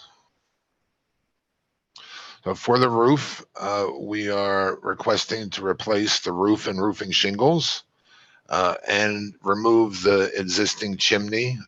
We have a fireplace in the home. We're thinking to remove the fireplace and would have no need for the chimney. So we'd like to remove the chimney from the left front roof plane on the house. So we'd like to replace the existing roof using the cluster approved Certainty Landmark Pro architectural style shingles in more a black color, which would match with the siding and the entryway and the things like that.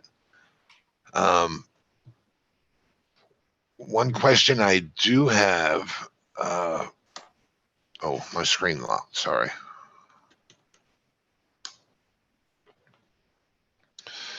Is regarding roofing replacements.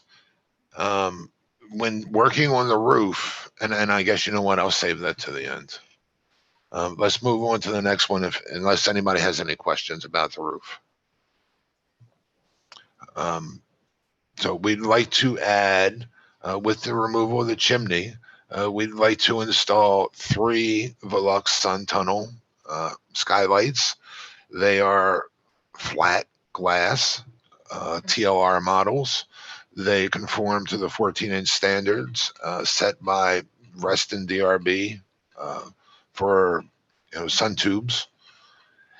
And we'd like to install them so that they are on the rear back roof plane of the home. They would not be on the front roof plane. So we'd like to put those in place as well. Dan, do you know if that trim on that is a black or close to a dark gray black to match the roof? Or do you know what color that exterior trim is on that thing? It is black.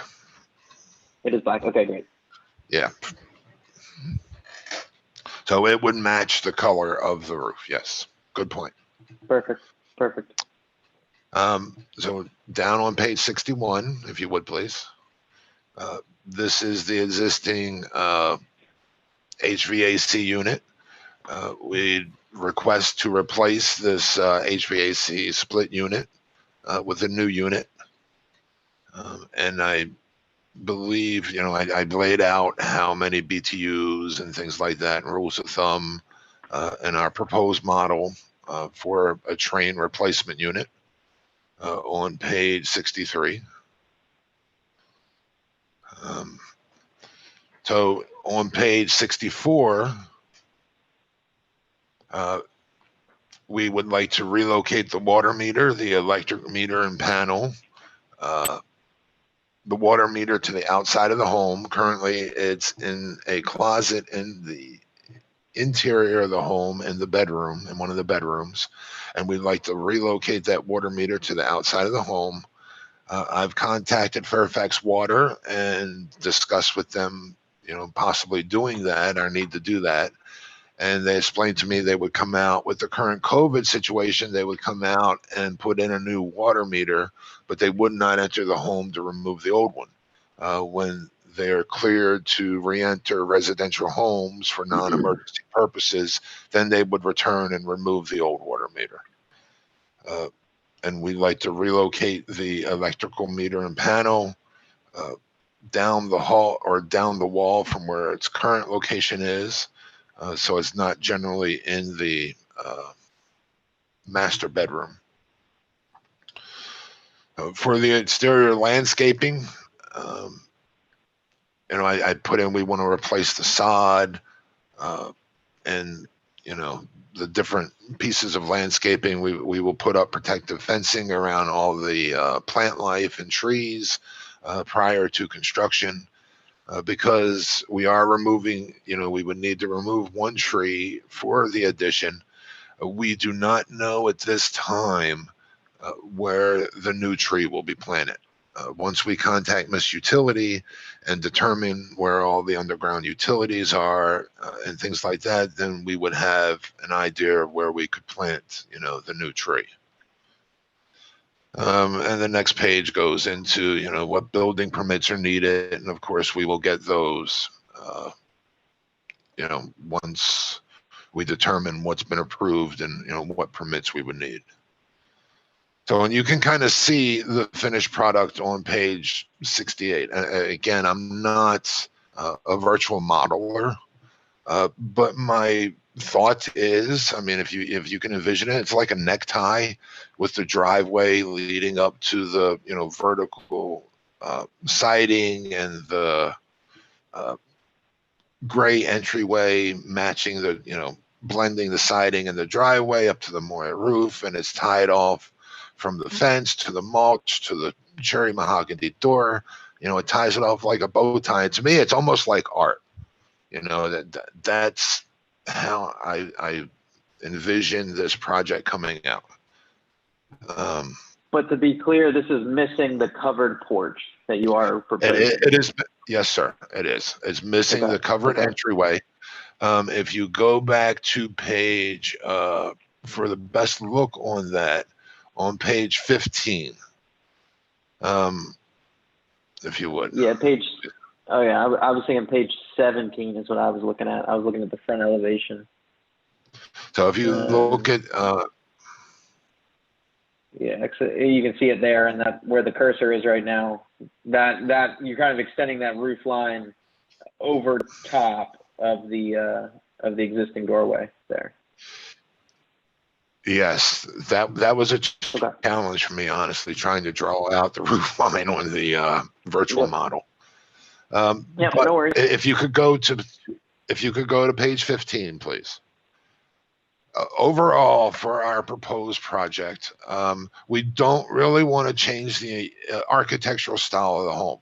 If you compare the two side by side, you have the existing plan on the right, the new plan, proposed plan on the left. By adding an addition, what we're doing is bringing the bedrooms, bedroom 1 and bedroom 2, forward to occupy the space, you know, given by the addition, you know, that extra space there. What that does for us is allows the space that's currently occupied by bedroom 1 and bedroom 2 to be, you know, used for the remainder of the interior of the home, so we can increase the size of the livable space of our home. And that's the goal for our project. All right, great. Well, I think I have to commend you on it. It's a great, thorough application. Typically, you know, I have to ask for all these details, so I appreciate your thoroughness in your application. It definitely addresses everything. What I would like to do now is just kind of go around the board and ask if anyone has any questions that we didn't already ask, and then I personally think there's enough here to let you go with it. I know you're looking only for concept approval, but can I make one statement? I will offer up. Am I out of order? No, go ahead. I just want, go ahead. One thing that I missed on here was a potential porta potty. If there's plumbing work done inside, I don't know if I need to put one on the property. So I apologize for that. I missed that in here. That's no worries. We don't have jurisdiction over that anyway. I mean, Oh, okay. we can't tell you one. I mean, it's just a temporary thing. I mean, if you put one up in your backyard and used it as an outhouse for 2 years, then we might have an issue. But I would too. if it's a temporary thing, it's not going to be an issue. Once again, this is a very thorough application. So let me go around and see if anyone had any questions. So Scott, did you have anything? No, I agree. I think it's within scale. It blends well with the existing building. I don't have any questions. Mike, did you have anything? No, we just had the one item about where we were going to put the tree to be replaced, but that's going to get worked out in the future. It looked like you had addressed with regard to the survey any concerns I had with regard to proximity to your neighbors and setback from the street. So I think, I commend you on a really thorough application. So this is really great. Thank you, sir. Karen, did you have anything? Yes.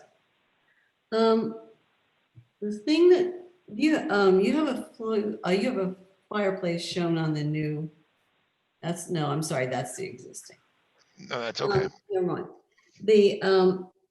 I wanted to make a comment about the tulip poplar. I understand that you're planning on doing some root, not pruning, but you're going to ready it for being in close proximity to your house, and Yes, probably losing some root of its roots as you do your foundation. Yes, and so the only thing I would suggest is that you have an arborist really look at it. You maybe have already done that, but you would need to be careful because that particular species really hates to have its roots messed with. And they can go for a long time that you're thinking they're just fine. And the wind comes from the right direction and there's enough water to loosen its roots that it can just topple right over. And then we definitely want to hurt the tree. So but you need to know that you're going to probably, it's large enough that the roots are way out there, farther than the distance from your driveway or your new walls. And so it's just a suggestion that you have it monitored from time to time. I will. Thank you very much. If you look on page 14, we are working with an arborist to make sure that, the tree is definitely a concern, and we want to make sure that we take care of that tree and all the vegetation, honestly. So we have an arborist helping us. He's been very good, very smart. So yes, I understood from some of the comments that you made. I just think that you might need to monitor in the future as well, not just to getting through the construction period. That's great feedback. Thank you very much. Sorry, I didn't interrupt. No, I mean, the fact that you even had a tree and an arborist come look at this for such a minor addition. I mean, Fairfax County usually doesn't even require a site plan for an addition this size because your land disturbance is under, 2,500 square feet. So I applaud you for even having this and going through it. But I think Karen's point is valid to just, obviously you're within, 6 feet, 8 feet of that tree. You're definitely going to be cutting through the roots. So you're just going to have to be careful and look at the future. Sanjay, did you have anything? Wait, I have another. Oh, sorry, Karen, go ahead. Okay. So the only other thing that I'd just like to call to your attention, because I find it a little bit, you've been so careful and so thorough, but I have a concern about the. Sure. I'm concerned about the way the geometries of the roof come together right there. And there's also a very long drainage, on the other side where you've got, where you come into the storage unit, there's a long piece there that you're going to have a lot of water coming down, because this doesn't show the two two heights of the roofs. So this just shows it all as one. Yes. And so then you also got that single, which also doesn't show here. Of course, I understand it's part of doing the drawing, but then there's just a single square support there that I feel is awkward. And the way the geometries of this doesn't show what the roofs are really doing. No, ma'am, it doesn't. I'm sorry. No, it's okay. You can't necessarily do that. I'm just saying, if you really look at how they're coming together at that particular place, there's an awkwardness about it, and that doesn't really delineate it as an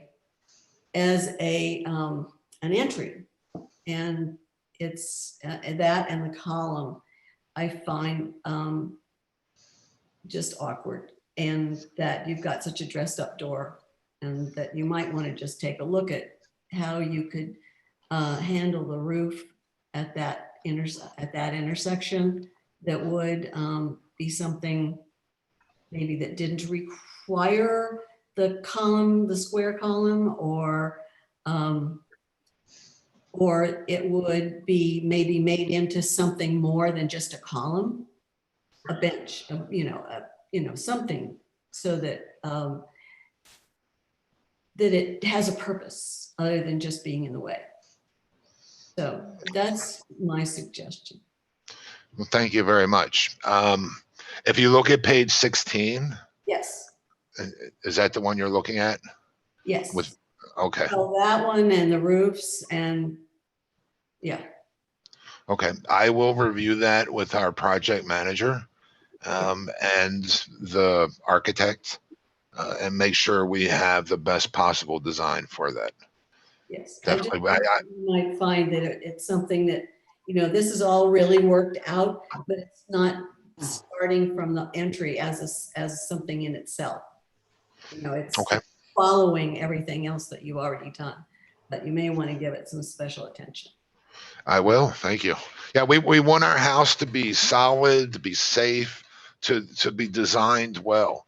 So I'm going to make it a point to talk with them about that, make sure we put an emphasis on that. Great. I think you'll be happy if you do. Thank you very much for your feedback. Karen, anything else? No. Nope. All right. Sanjay, did you have anything? Yeah, I was going to bring up the same issue, and thank you, Karen, for putting it so eloquently. The roof plan certainly needs a little work, and I really like the whole application, how complete it is. But this was just one part that needs a little more attention. So thank you. Thank you very much. Bruce, did you have anything? No, I don't have a question for the applicant. No. Okay. The only thing that I was hesitant about that I noted was the black sand for between the joints. I think your model makes it probably seem a little more extreme than it's actually going to be. I mean, typically, if you're going to lay flagstone up there, is that what you propose those pavers to be, or are they just a concrete, or what are you thinking for that front walkway? For the front entryway, let's see, front entryway exterior floor, page 46. We're thinking of using paver. Yes, the porcelain, the Benton porcelain paver. They're 24 by 24, and filling it in with polymeric sand, jet black. Okay. So yeah, I guess typically the joint's only going to be probably a ½ inch. So I think the model, your image makes it look, they have gravel. I know that's just a representation, and your model there makes it look like more extreme than it's going to be. But typically I don't like kind of bright whites or dark blacks because they're not really a natural color you find in the environment. However, I think it's going to be so minor here. And you do have an asphalt driveway, correct? Yes, sir. Yeah, so I don't think it's going to be too big of a deal. That was the only thing that I thought visually kind of hit me, but I think otherwise, I think you did a great job kind of doing it. Typically, people in this neighborhood kind of go up and do like a little attic space for extra square footage, but you kind of took the alternate approach and went out because I think your lot's a little bigger, so you're able to do that. So can I speak to what you were just talking about, the sand? So my intention is to color match the driveway. So it kind of blends the driveway into that. So, great. Yeah, I think it's, it's a horizontal plane that not many people will see except yourself. So I'm not too concerned about it. I think for next time when you come back with your final plan, I think that the key would be just to have a tree location for replacing. I'm hoping you can maybe just put one kind of, just 15 feet further towards the street, kind of near those azaleas maybe. Or, I don't know where else you'll really be able to put one on the property. And if not, if you can't fit a tree, maybe we plant some more bushes or something to help screen the walkway or a little bit of the base of the house or something. If there's too many utilities in the way or something like that. But otherwise you did good. So I think the only thing that's really missing from the application is maybe a landscape plan. And it sounds like a proposed landscape plan, because you have the site plan, but there's no proposed. There's nothing proposed shown on that site plan. The new walkway is not really shown on there. No new plantings or anything like that. So that would be the only thing I would recommend to provide. Okay. That's great. I will. And then also just obviously talk to your cluster about the light, but I like the light that you selected. So I wouldn't be opposed to even, it's always sometimes tough to go against cluster standards, but we could say that it's close enough to the original intent of the standard that this is now the updated version or something. We can't technically make your cluster standards, but we can encourage them. So does anyone have a motion to make on this application? They're just looking for concept approval. So I would move to approve, again, concept approval for this application. All right. We have a motion from Mike. Do anybody want to second that? Second. We have a second from Bruce.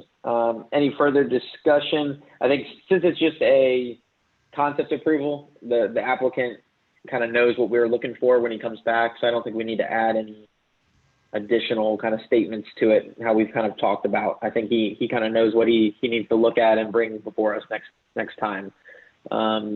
Anyone else have any other thing? No? All right, so all those in favor of the motion, say aye. Aye. Aye. Any against? Any abstentions? No? All right, the motion passes. All right. Thank you all very much. Can I ask one question? Thank you. Yep. Can I ask one quick question? Okay.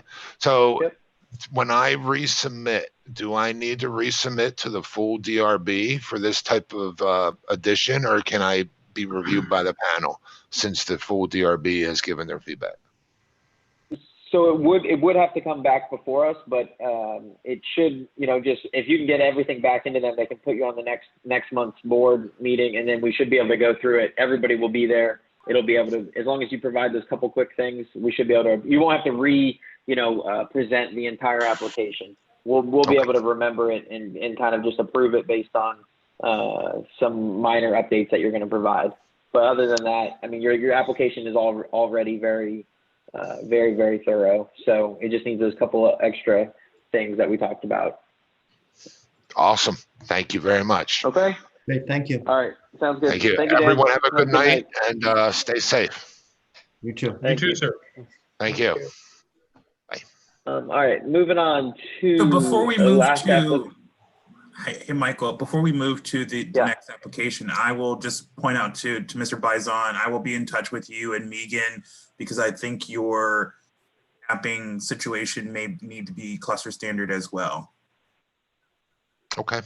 I appreciate that. And thank you for your help, sir. No problem. All right. Take care. All right. Thank you, Ken. I was thinking he was going to push Larry off until later. Is Larry on, or he's on for Reston Association? Larry. I'm here.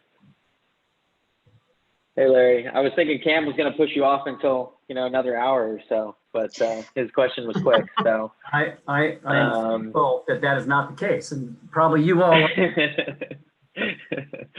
All right, so let's see what you guys are doing here with the Hunters Woods ball field. Yeah, so what I can do, let me just give you a little bit of history. Who on the DRB has gone out to see the site, tucked in behind Reston Community Center and over behind the Hunters Woods Village Center.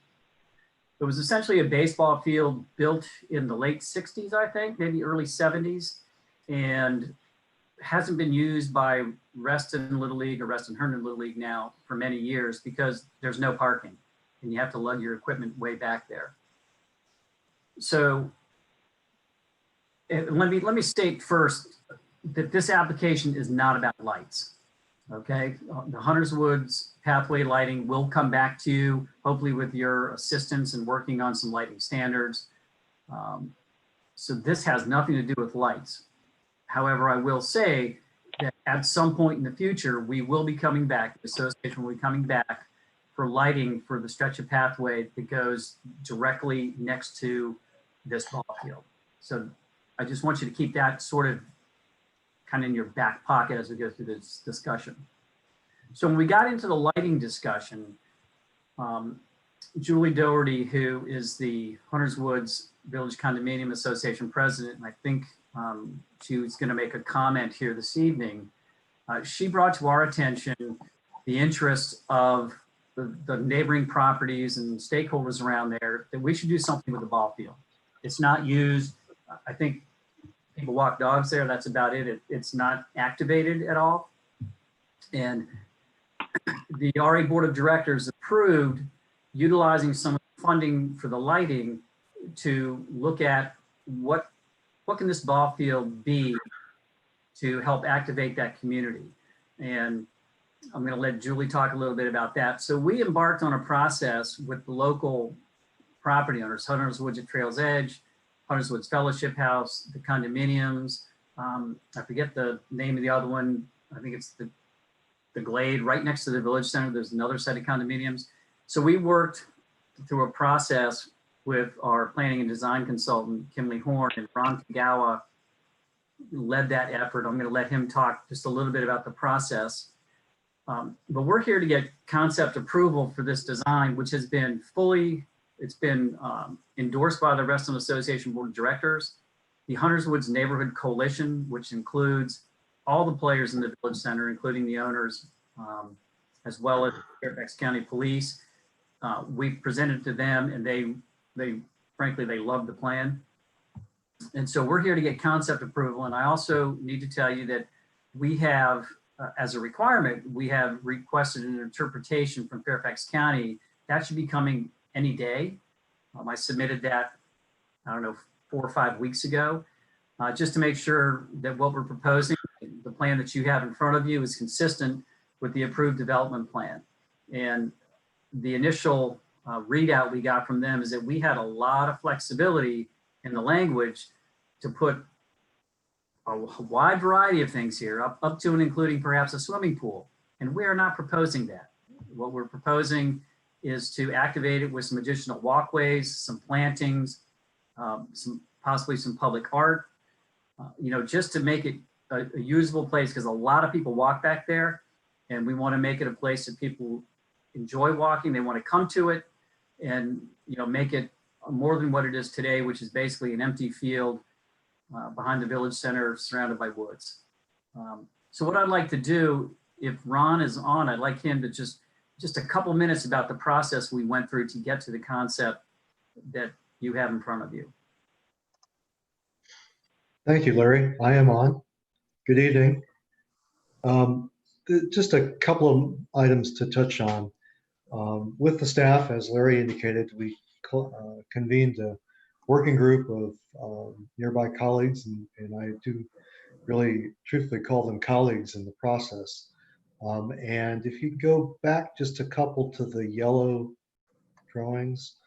So what we met, talked about program, did some due diligence on the site with our colleagues there.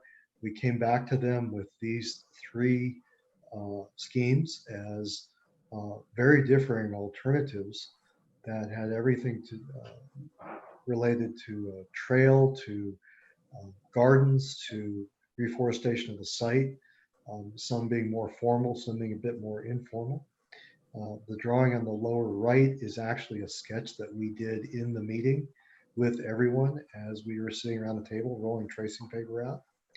And if you go to the next slide, you will, number 17, that is the matured evolution of all of that work. And this was over approximately 4 months, I believe.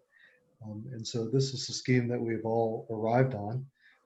And it features a series of public gardens, a small bosque of trees, an area where there are 3 larger specimen trees, some manipulation of some of the grade to allow for some sledding, but also an open lawn, a walking area that's around the open meadow that is going to be marked with mile markers. And then the area to the lower, to the south and east is where some stormwater pipes cross in the park. And our thought was that perhaps we could reveal that idea and really talk about how water comes from the park and participates in the landscape before going into the adjacent farm. So Julie and Karen, who I believe are here tonight, they've been a great help. I wanted to share as well. The next board is an image board of some of the components of ideas that we had, everything from printing the trail to wildflower meadows to perhaps a free library, some of the plantings as well that are proposed. And I'll just add in here that because of the linear footage of the pathway, this, as Michael, you noted earlier about the 2,500 square feet, this will likely require a minor site plan. So all those kinds of details would come back to the design review board as well. So out of a Julie or Karen, do you want to?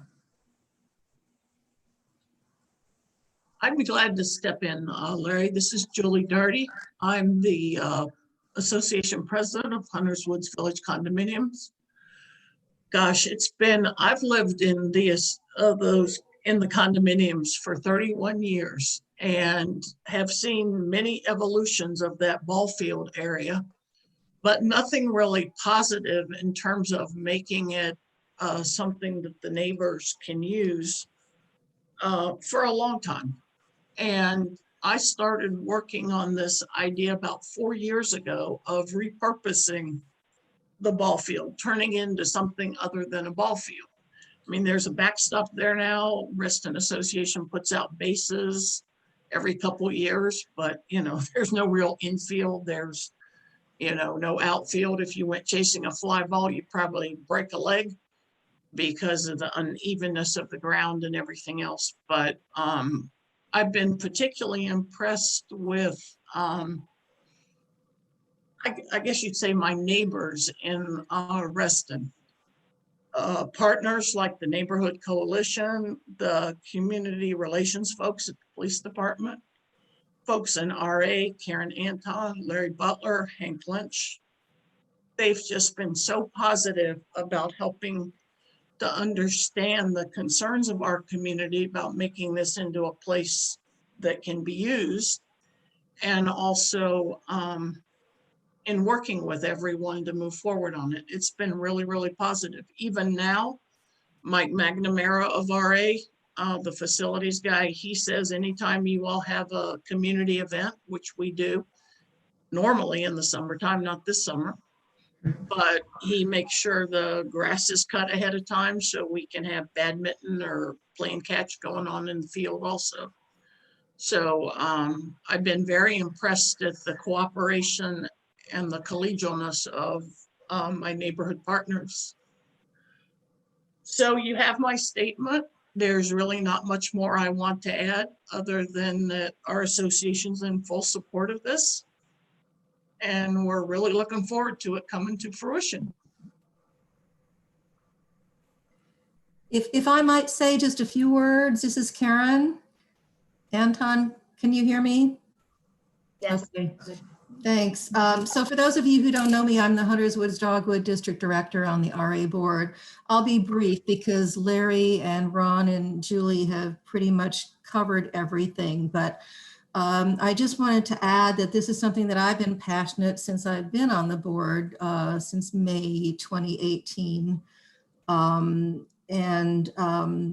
You know, this has been, this area is just a big open field with no particular purpose. So it's been sort of a magnet for loiterers. The people in the area have not felt like it was a particularly safe or welcoming place.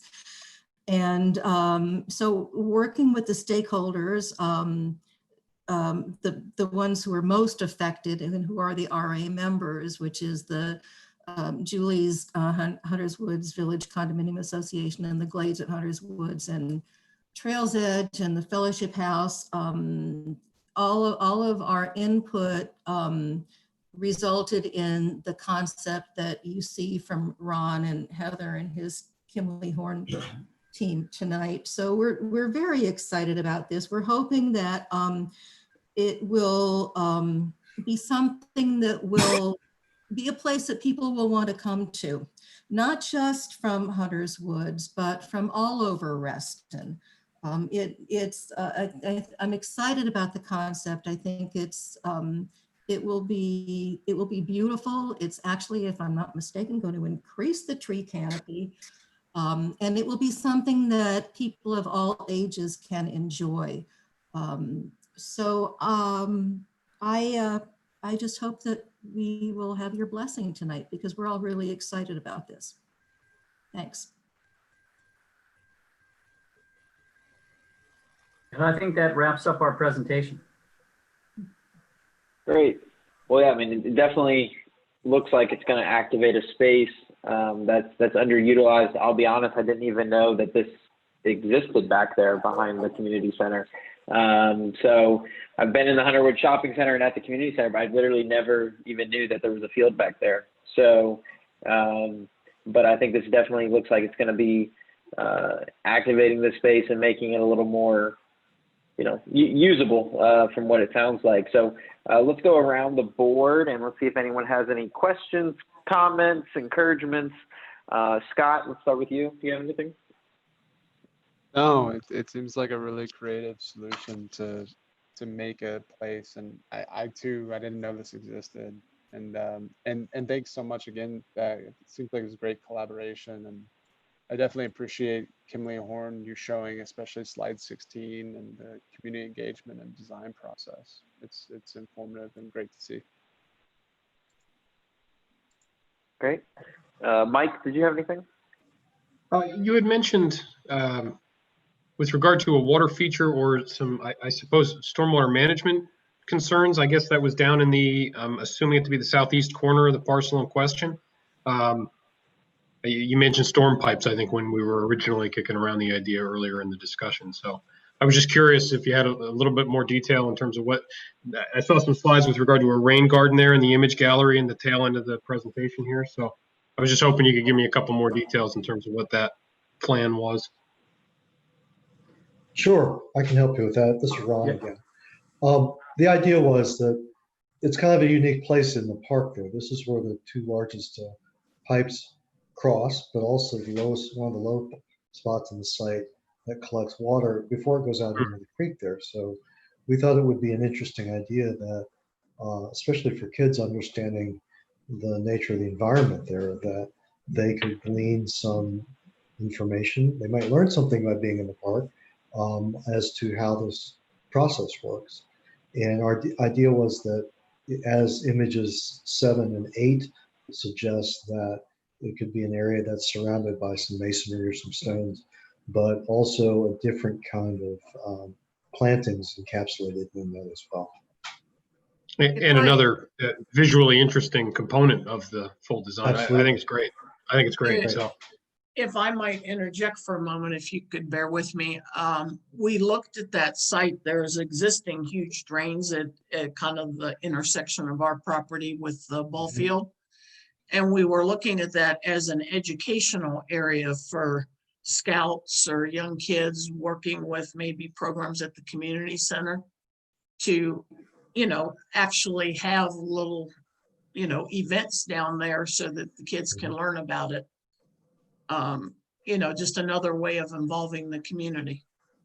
Yeah, absolutely. Looks great. It really does. So thank you. I appreciate it. Karen, did you have anything? Yes. I think it's a really pleasing plan. And I think it's a really nice combination of events that that you have planned for it. It's I do have one comment on the coffee tree. It says that it's that unroasted pods and seeds are toxic. So you might want to think about that. Or maybe they will already have and have figured out something. But I mean, it's a really interesting looking tree and the color is great. I'm just kind of concerned about what lies on the ground after. That's a very good comment. Thank you. Yeah, Our idea is that we would have something that is a kind of a different sort of specimen out in the open space. It's certainly attractive.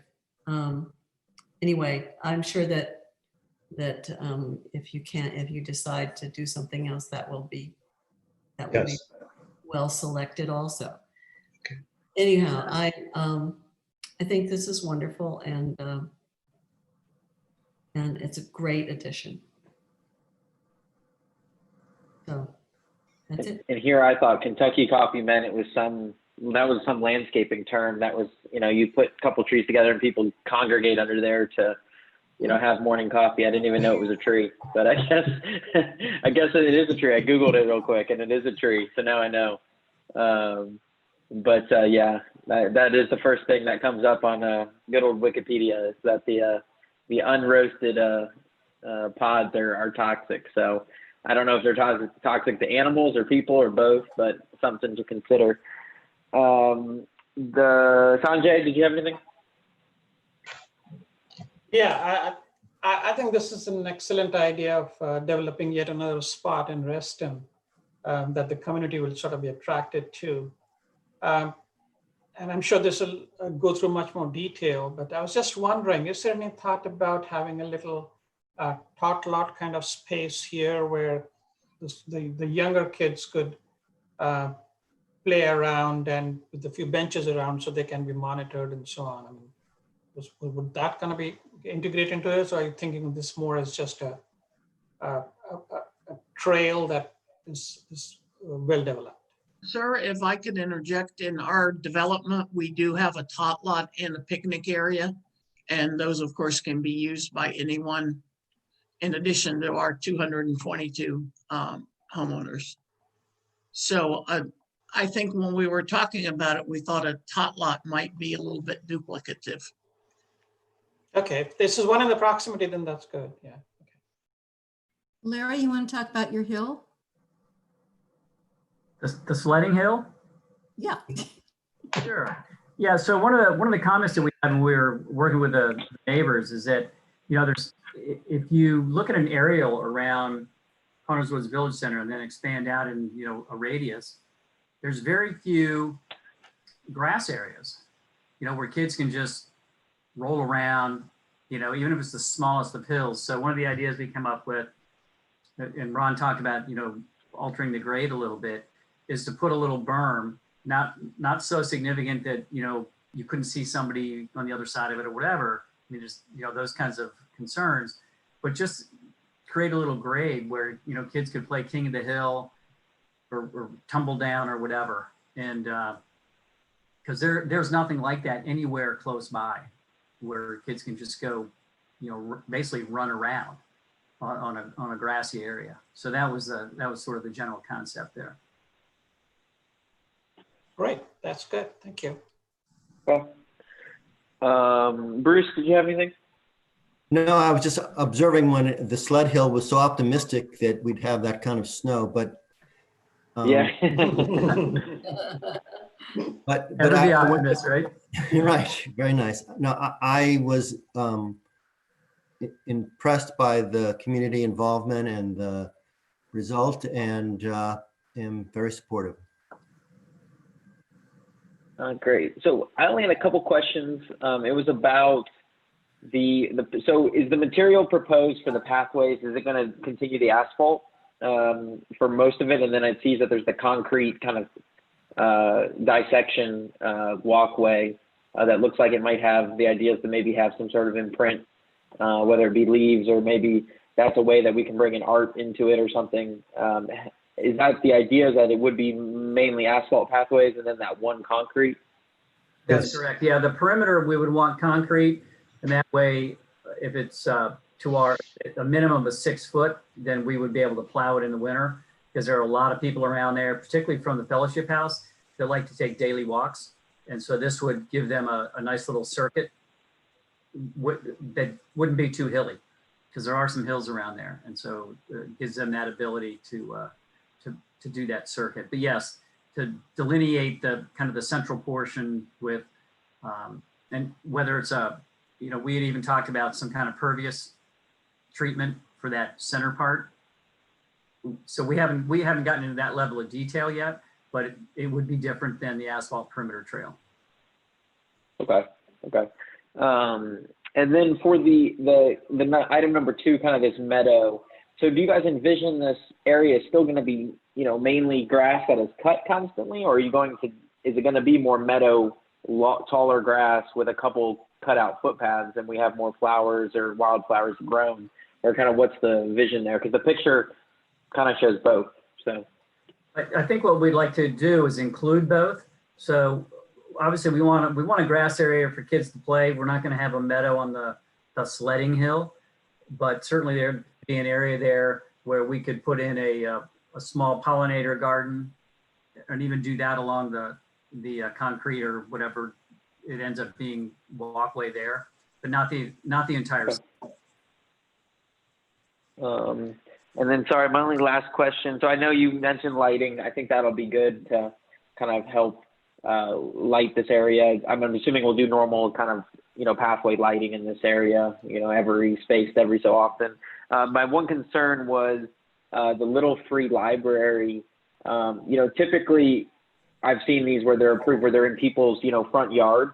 So it kind of is, it's a natural deterrent for people to kind of mess with it. What I worry is that if it's going to be in the middle of an empty field, in the middle of the night, that, you might come back the next day and there's no books, or it's vandalized, or whatever it may be. So maybe if we have, if one light can be, maybe proposed by that thing, or located maybe a little closer. I guess it is located kind of at the back corner of the community center there, relatively, it's actually located closer to our development. The thought of it. So we have units that look right out over the ball field. Okay.